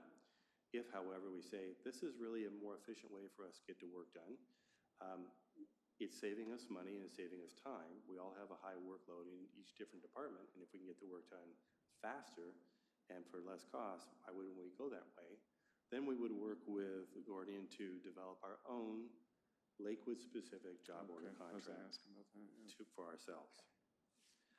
There's also a possibility, because other jurisdictions are also thinking about this, that there might be someone else who wants to be the big carrier of the contract, in which case we would do a similar arrangement with them, whether it be Tacoma or Pierce County. From my perspective on it, it's probably going to be one of the three of us. Maybe Fife or Puyallup might take it on. I'm not entirely convinced. Is there a cost structure to it? In other words, is there some value in piggybacking with Bellevue at this time as opposed to thinking about doing our own down the road? I don't understand The only value, honestly, we could do either or. The value of going to the city of Bellevue and doing it is because it's one document and we're done and we're in. True. And if we do our own job order contract, it would take more time and process. We can do that. In fact, we've talked about doing that as a possibility, but I was thinking that for a trial, why not use Bellevue's? Yeah. They're willing to do it. Even though they are in Bellevue, they're still going to want to use our local contractors because that's the most efficient way of managing the work for them. Especially if we can get those bathrooms and that kitchen done at the pavilion before, the next millennium. I can't promise that, but I tell you, that would be something I would first ask to look at to see if we can do that. Other areas where it might be more cost-effective right now, we bundle small projects on the public works side. So we have 10 different drainage structures that all need to be upgraded. So we have to wait until we have enough of them, and we figure it's going to be good for competitive bidding. But instead, if we've got 2 or 3 of them, we could approach the job contractor and say, hey, we want to take these structures and we need to replace them with a water quality structure. Give us a price quote. If the prices look good, then from a time of conversation to execution could be from days to a few weeks, depending on if we can work through all the details. The particulars at those locations. Interesting. That's the concept. Interesting business model too, when you think about it, because they're effectively the general contractor for municipalities getting bids from subs. And Gordian right now, actually, they don't do contracting, they manage the program for us. And the way they get paid is for those work orders, I call them, that we agree and execute, they get a 5%. And it's broken into 2 components. Basically, it's 5%. For the ones that we turn our noses up at and say, we don't want to do that, they get nothing. For the contractors, the value to the general contractors are, they don't have to solicit bids. They don't have to chase work for this work. They've got a contract in place. Now, of course, they're going to want to encourage us to use it as much as possible and show how they can be more cost effective, and I welcome those kinds of conversations. For specialized work, it's been my experience that a job contract isn't the best way to go. But in regular, mundane, run-of-the-mill type of work, yeah, it's a very efficient way to execute the work. Mr. Simpson and Mr. Prancer after that. Go ahead, Joe. Thank you. Why are you smiling? I'm going to ask Hardmore. Dueling lights. There you go. I understand the concept here. And I'm looking in my packet, there's a yellow bolded section number 3 that reads in part, public bodies may use a job order contract for public works, and that it will provide an effective means of reducing total lead time and cost for the construction of public works. Based on what empirical data? That's a good question, and I'm actually going to turn to Michael to respond to that. It's the section right here we're talking about efficiencies, 20, 25% job, et cetera. Yeah, reducing lead time for job order contracting. Yes, sir. So with job order contracts, is typically across the U.S., we take what's typically a 4 to 6 month process to procure, bring it down to a couple of weeks. The average savings we see for owners across the United States is going to be about a 24% savings for owners, and to Paul's point earlier too as well, the contractors also see savings as well, because the same burden you have to procure your projects, your contractors do as well, and we see about 21% savings for them. Okay, good. That's a good answer. Next question. While I understand, again, you're providing a service, and you touched on it a little bit, Paul, but I want to hear from you. It's Michael, right? Yep. Are you in any way, or do you see this model in any way taking away from the competitive nature of the free market system? So when we set up a job work contracting program, it's a two-prong approach. The first step in setting up a job work contracting program is it is competitively bid pursuant to all requirements. It is advertised, it's rewarded to lowest responsive bidder, and we follow the RCW. So everybody has the ability to be part of a job work contracting program upfront when it's set up. Okay. And the last question is, while I understand that speed and cost effectiveness are to be desired, sometimes I think it's good to take our time and spend a little more money. Would you agree? Job order contract is designed to be another tool in your toolbox to help you procure certain projects with time and ability. So certain projects. Correct. And I heard you allude to that. So, because you were saying a project that you want to spend more time on, maybe you want to take your procurement tool, might be design, bid, build, it might be a different procurement tool. So fundamentally, what we're saying today is pursuant to the RCW, you have this extra tool in your toolbox to help you procure certain projects that need to be delivered with speed, and like the bathrooms we're talking about, for example. Okay, So thank you. Yeah, the determination of what process we follow remains ours and yours. And yeah, if, like the major road projects, we're not going to use JOC for that. First off, the size is too big. So it's going to be smaller in nature. That's why I want to do a trial for a year to help us figure out what types of projects we want to use it for, and do we want to continue with it in the future.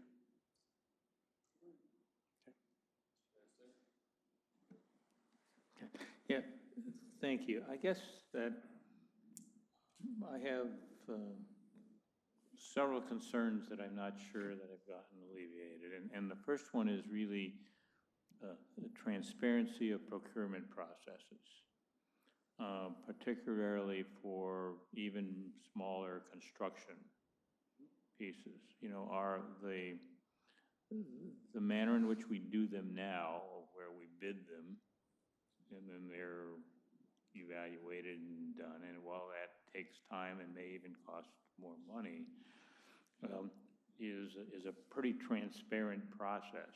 The documents all are public records, that they're there, when they come to us at the council, we sort of see at least the bid worksheets of everything that's there, and folks that are able to do that.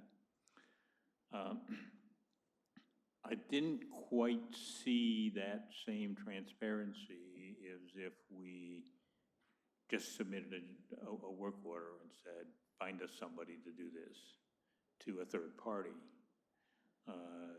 And in this case, a third party through an intermediary municipality. Okay, so where does, and my concern about the transparency is somewhat reflected by, we are somewhat unique amongst municipalities in that we have transparency elevated to a major goal. I mean, I think every municipality is concerned to some extent about transparency, but you know, we have articulated it as one of our primary goals as a council, and then what we would want to go and do that. So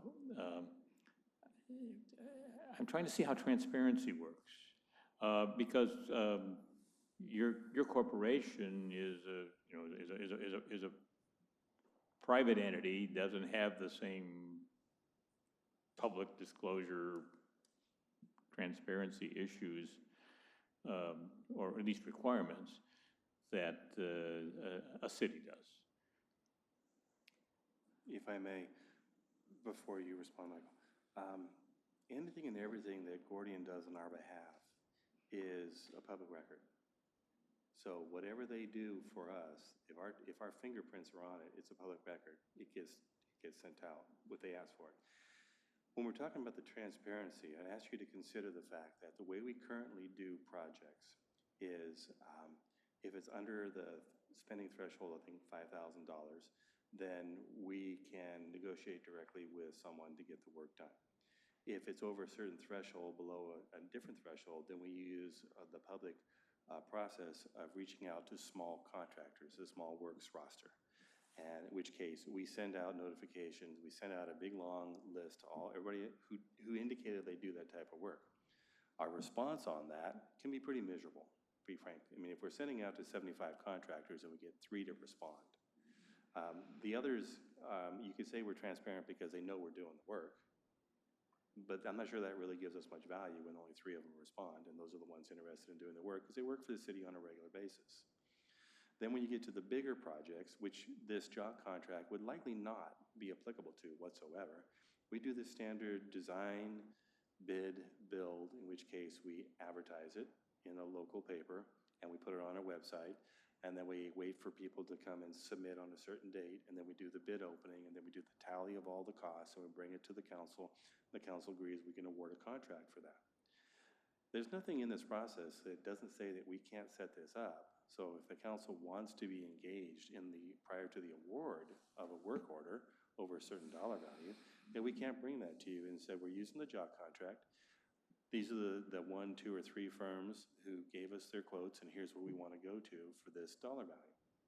Now, as it is a contract already set up, one could make the argument that we already have your authority to execute that work because we have the budget and we have a contract, but there's nothing that says that we can't set up an intermediary step where you want to be involved and say, yes, we understand and we concur, go forward and issue the work order for it. We can certainly do that. I guess the struggle is what degree of transparency and what does transparency mean? What do you want on transparency? And what value is that transparency? We could take all of our projects of every nature and we could advertise all of them, take a lot of time, effort, and money to get the same number of bids that come in, and we hope. It's going to be a time-consuming process. What this is a tool that we're requesting be available to us for basically smaller work, maintenance type work. With the understanding is that the primes, 90% of the work has to be done by subcontractors, and we get to inform them the types of subcontractors and who has been successful working in the city of Lakewood. Or we can tell them, you go find somebody in the city of Lakewood. We need to get 3 quotes from a contractor before we can consider anything to make sure we're getting 3 competitive bids. And then we would look at those. So there's different ways of kind of skinning this and looking at it. I guess that you're right. There are levels of transparency, and one of the levels of transparency in this that I, as one council member, would be looking for is to be able to be transparent about how was a specific provider selected. Okay, particularly if it is a significant amount of money, and a significant amount of money to citizens is a lot smaller than a significant amount of money when compared to a budget and to projects. Okay, so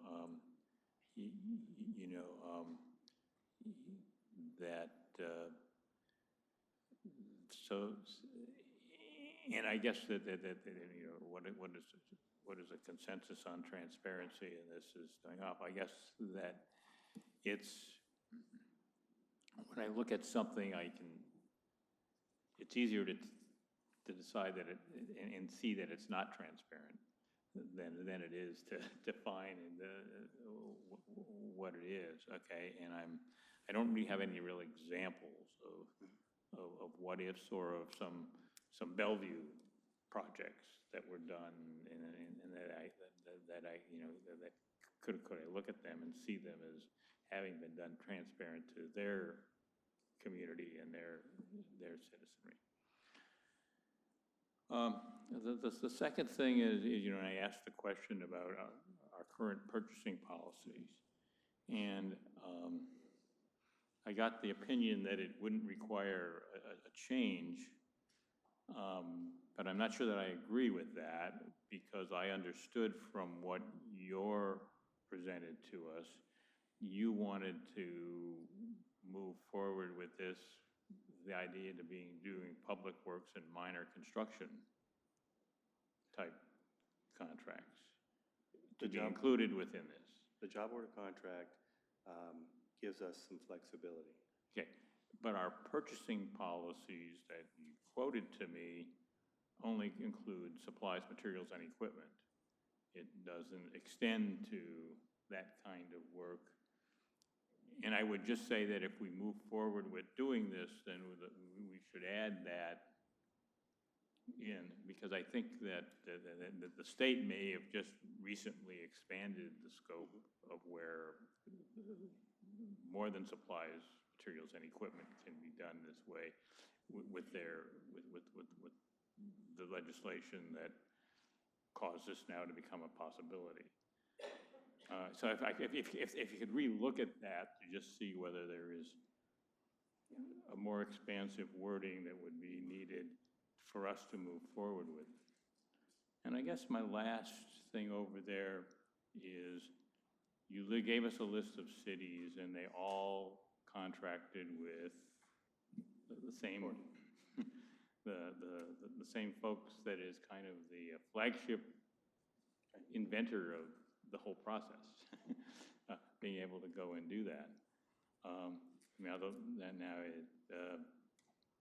But I guess that if we were to reach a point of where we would look to go to do that, in theory, if we wanted to have a job order contract of our own, we would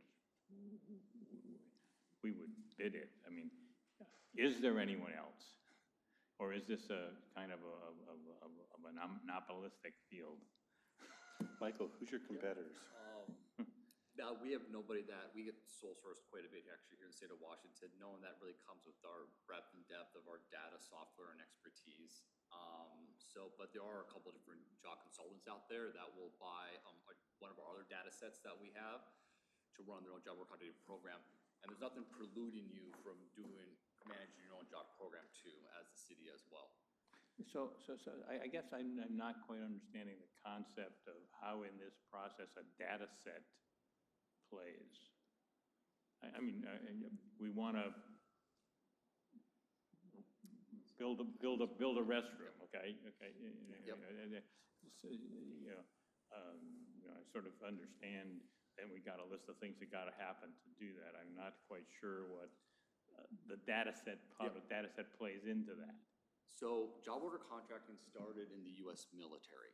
Our founder, Harry Mellon, ran the NATO bases in Europe. It is a military contract we're talking about. It's called indefinite delivery, indefinite quantity.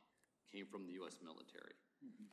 And when we set up a job order contract, it's a very, very transparent process, because what we do is when we set it up, we have 300,000 local construction tasks that include local time, labor, and material, all built into it. We have these 300,000 construction tasks down in the zip code.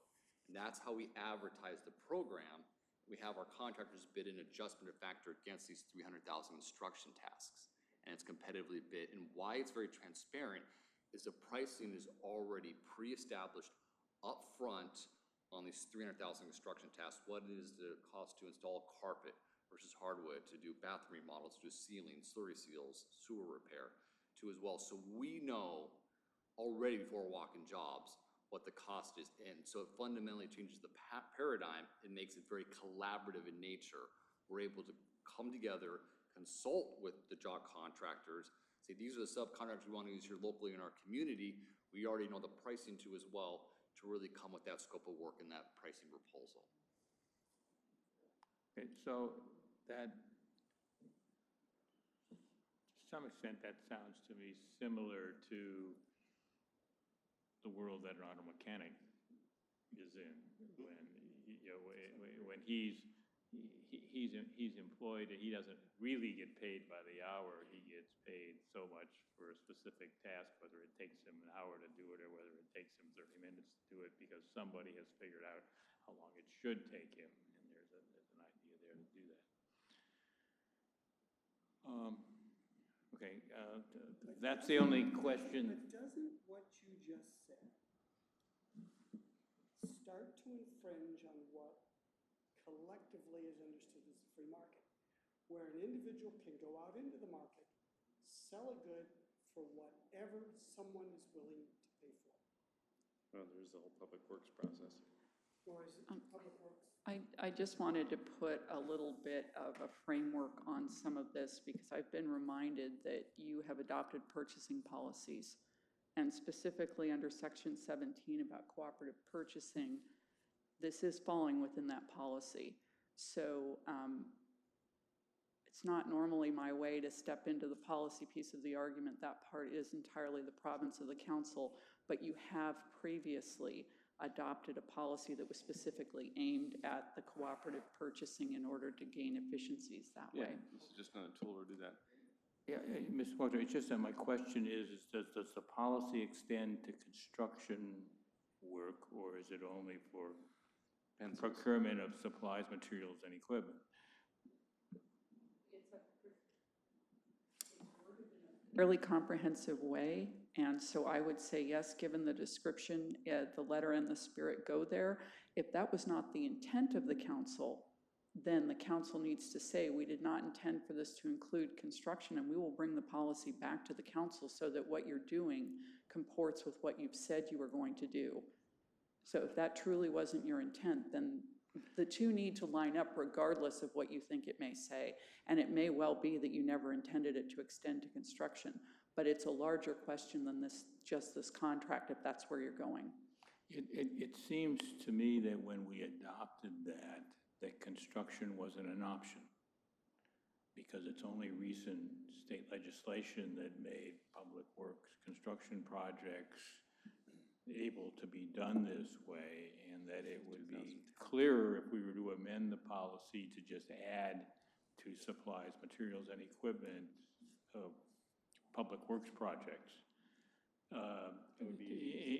into it, and that would then it wouldn't be a question of what was our intent. Our intent would then be clear, and we couldn't have said public works projects 2 years ago, because the RCW didn't allow public works projects. I just have a question for everyone here. I don't want to spend more time than we need to tonight, but I think the questions are helpful. I'm looking at 3910 490 application of the chapter. It seems to apply and is limited to public work contracts signed before July 1 of 2021. So this is a short experiment, regardless, unless it gets extended. Renewed or modified. Yeah, right. So I just want to kind of point that out. Once in a while, I do read the law, just for fun. All right. So where we are right now is I just wanted to find out if the council is interested in having this come forward at the next council meeting. And we'll take a look at potential modifications necessary to the purchasing policy to include construction of small public works contracts and bring that forward too. That would be at the earliest October 7th. Okay. I believe that's your next council meeting. October 7th. I would be interested in hearing more. I think we should bring it forward. You guys good with that? In agreement with that. Okay. Especially if I can get that bathroom done before the end of the year. And we're talking about a year. Talking about a year. Basically, Yeah. establishing a data. And once we send the signed document to Bellevue, then they have to sign it and send it back. So as slow as Bellevue can be sometimes, my expectation is that, my hope is if we approve something on the 7th or thereafter, shortly thereafter, we would have something in play in December and we'll probably start taking effect of it in January for next year. Okay? Thank you. Appreciate your time tonight. Thanks. Appreciate it. Thank you, Michael. Appreciate it. Okay, well, that completes the items for discussion during the study session agenda. You see the items tentatively scheduled for the October 7 regular city council meeting that are listed there. I won't repeat them. And we do have the opportunity to have reports by the city manager, and we'll refer to Ms. Kraus if she would like to do that now, or if she'd like to give her report after we conduct the brief special meeting.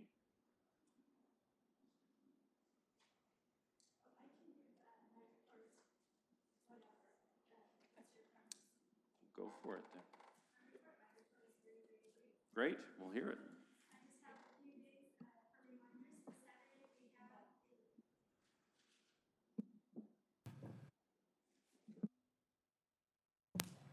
This Saturday, we have the City Council retreat at the police station multipurpose room. On Saturday, October 12th, between 11 and 3 p.m., we have Truck and Tractor Day at Fort Steilacoom Park. On October 26th, also a Saturday, from 9 a.m. to noon, we have Make a Difference Day at Fort Steilacoom Park. Also on October 26th at 6 p.m. till 10 p.m. is the EFN Abundance Dinner and Auction event at the McGavick Center. On Thursday, November 7th, at 6 p.m., we have the 2-2 SBCT Lancer Dinner event at Thornwood Castle. And on Friday and Saturday, November 2nd and 3rd, is our fall cleanup at the LeMay Transfer Station. That concludes my report. You were brief, thank you. Yeah, exactly. Well, if we're going to be brief, I'll turn to city council comments, and I would hope you would follow her lead. Mr. Brandstetter.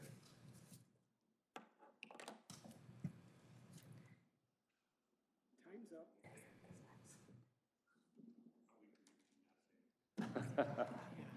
Ms. Moss. As brief as possible, I did attend the Apples Association. My allergies are acting up, so that's why my throat's acting.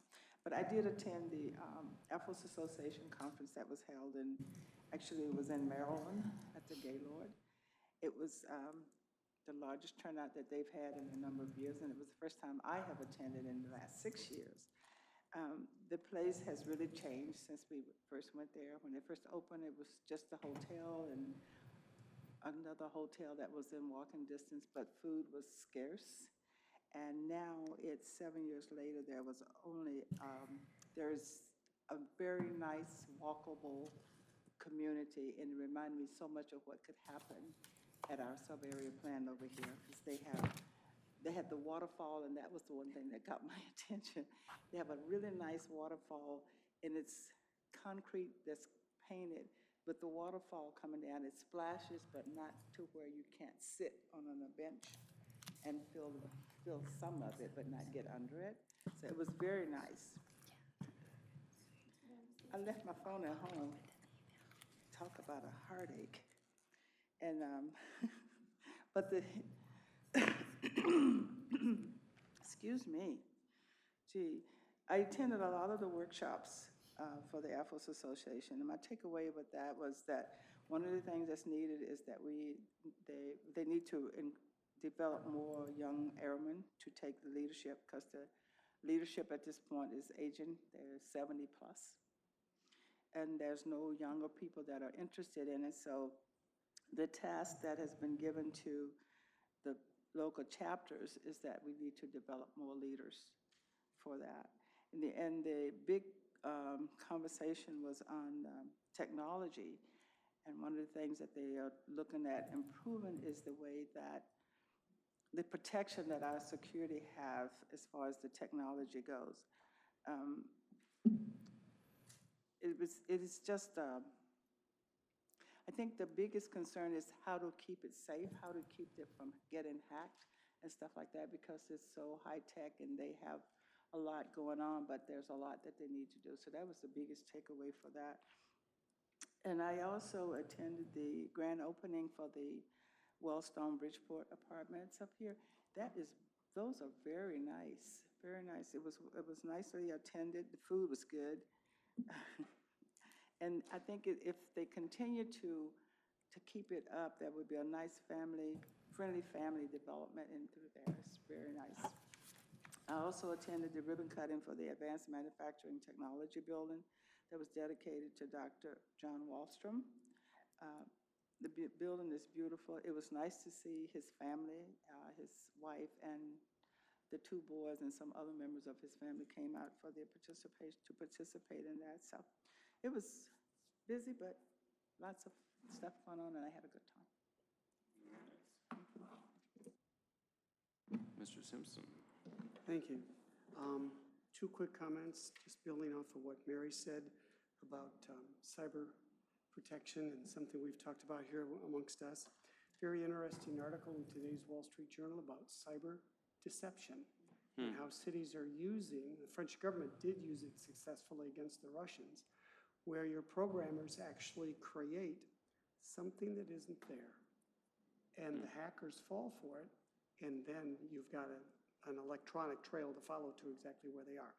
Great. The other point that I'd like to make is I thought, given our items for discussion, as varied as they were, we had, as always, a very good discussion. Thank you. Very good.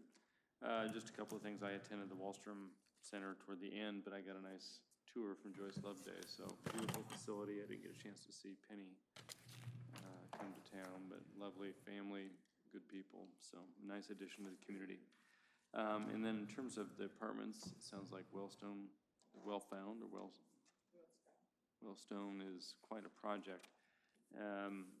There's another project that's getting close to completion over on Lake Grove, the Townview Apartments, but I got an urgent call this morning from the contractor who said, they'd been broken into yet again. Somebody broke into the first floor of the units, graffitied the interior walls and brand new cabinets of the unit, and then kicked all the plumbing pipes in the bathroom, causing a massive flood. They had just about completed it. No security cameras. No security cameras, but fully gated, all the big gating, the whole thing. So they're, of course, livid about, you can't have eyes everywhere. But I asked the chief to make a personal visit to the business owners tomorrow to talk about what we're doing in terms of roving police presence in construction projects and how we can perhaps partner better, because we're, it's going to be a problem if we can't. Keep these people, exactly. We can borrow your two, that would be good. So on that happy note, I will go ahead and adjourn this meeting. And we will now turn to the special meeting of the Lakewood City Council for Monday, September 23rd, 2019. And just for formality, I will have the clerk call the roll, since it is a formal special meeting. Councilmember Barth? Present. Councilmember Boki has been excused. Councilmember Brandstetter? Here. Councilmember Moss? Here. Councilmember Simpson? Here. Deputy Mayor Whalen? Present. Mayor Anderson has been excused. You have a quorum. Thank you very much. I will now turn to new business. We have motion number 2019-56, and for this, I'll call on Mr. Adamson.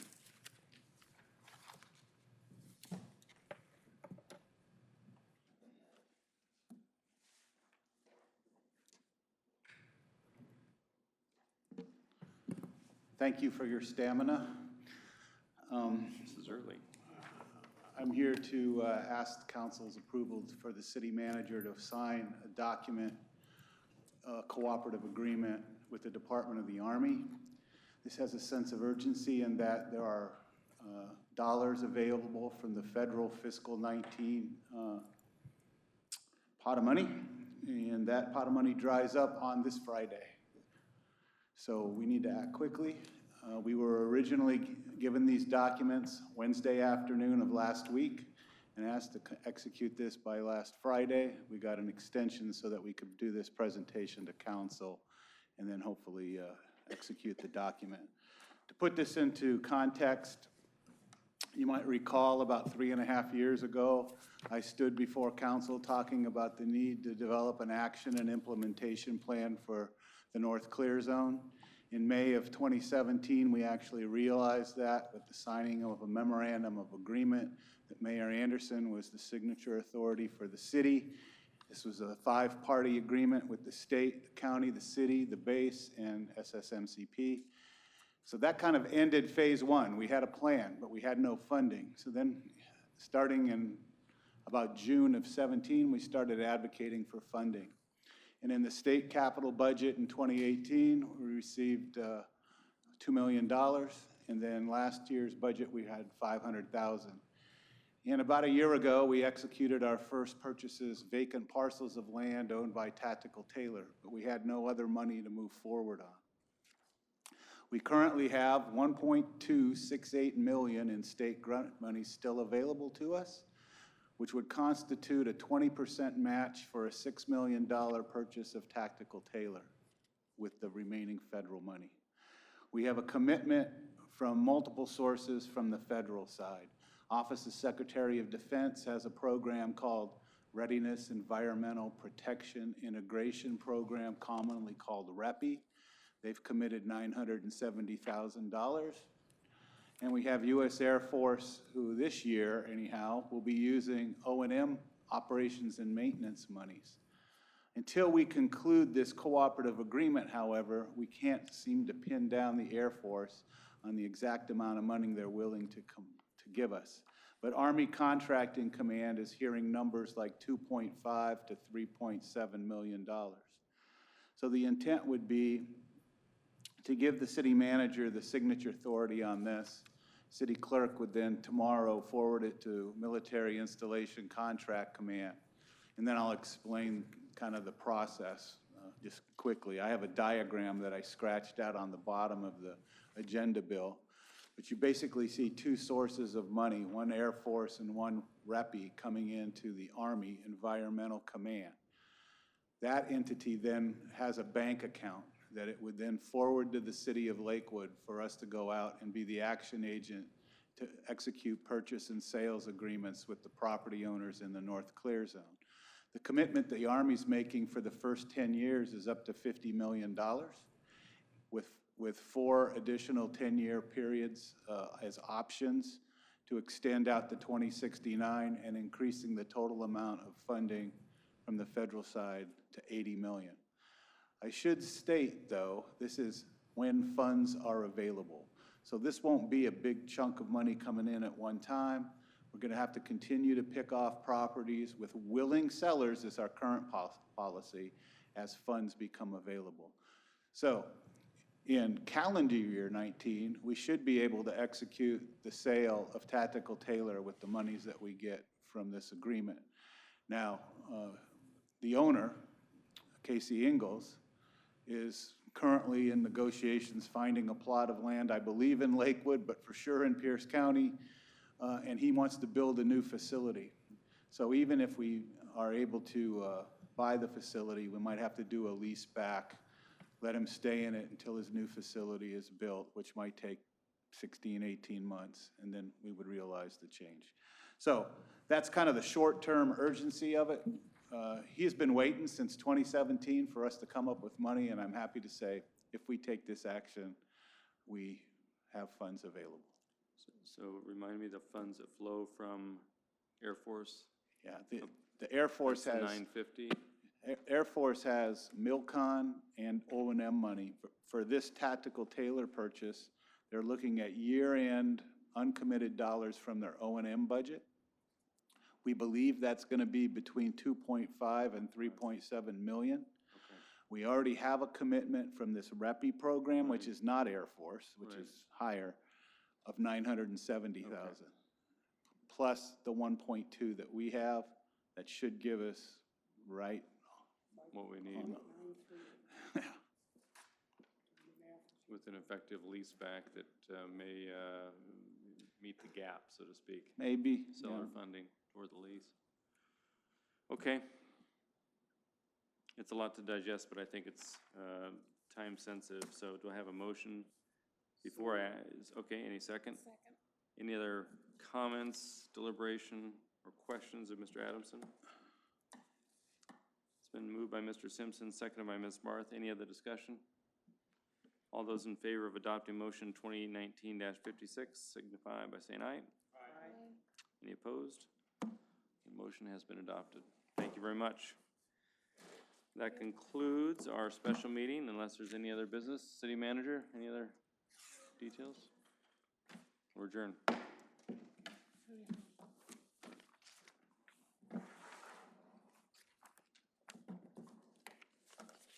Well, it's good to get that money finally, huh? Hey, I went over there, I was so pissed off. I took photograph, look at this graffiti in there.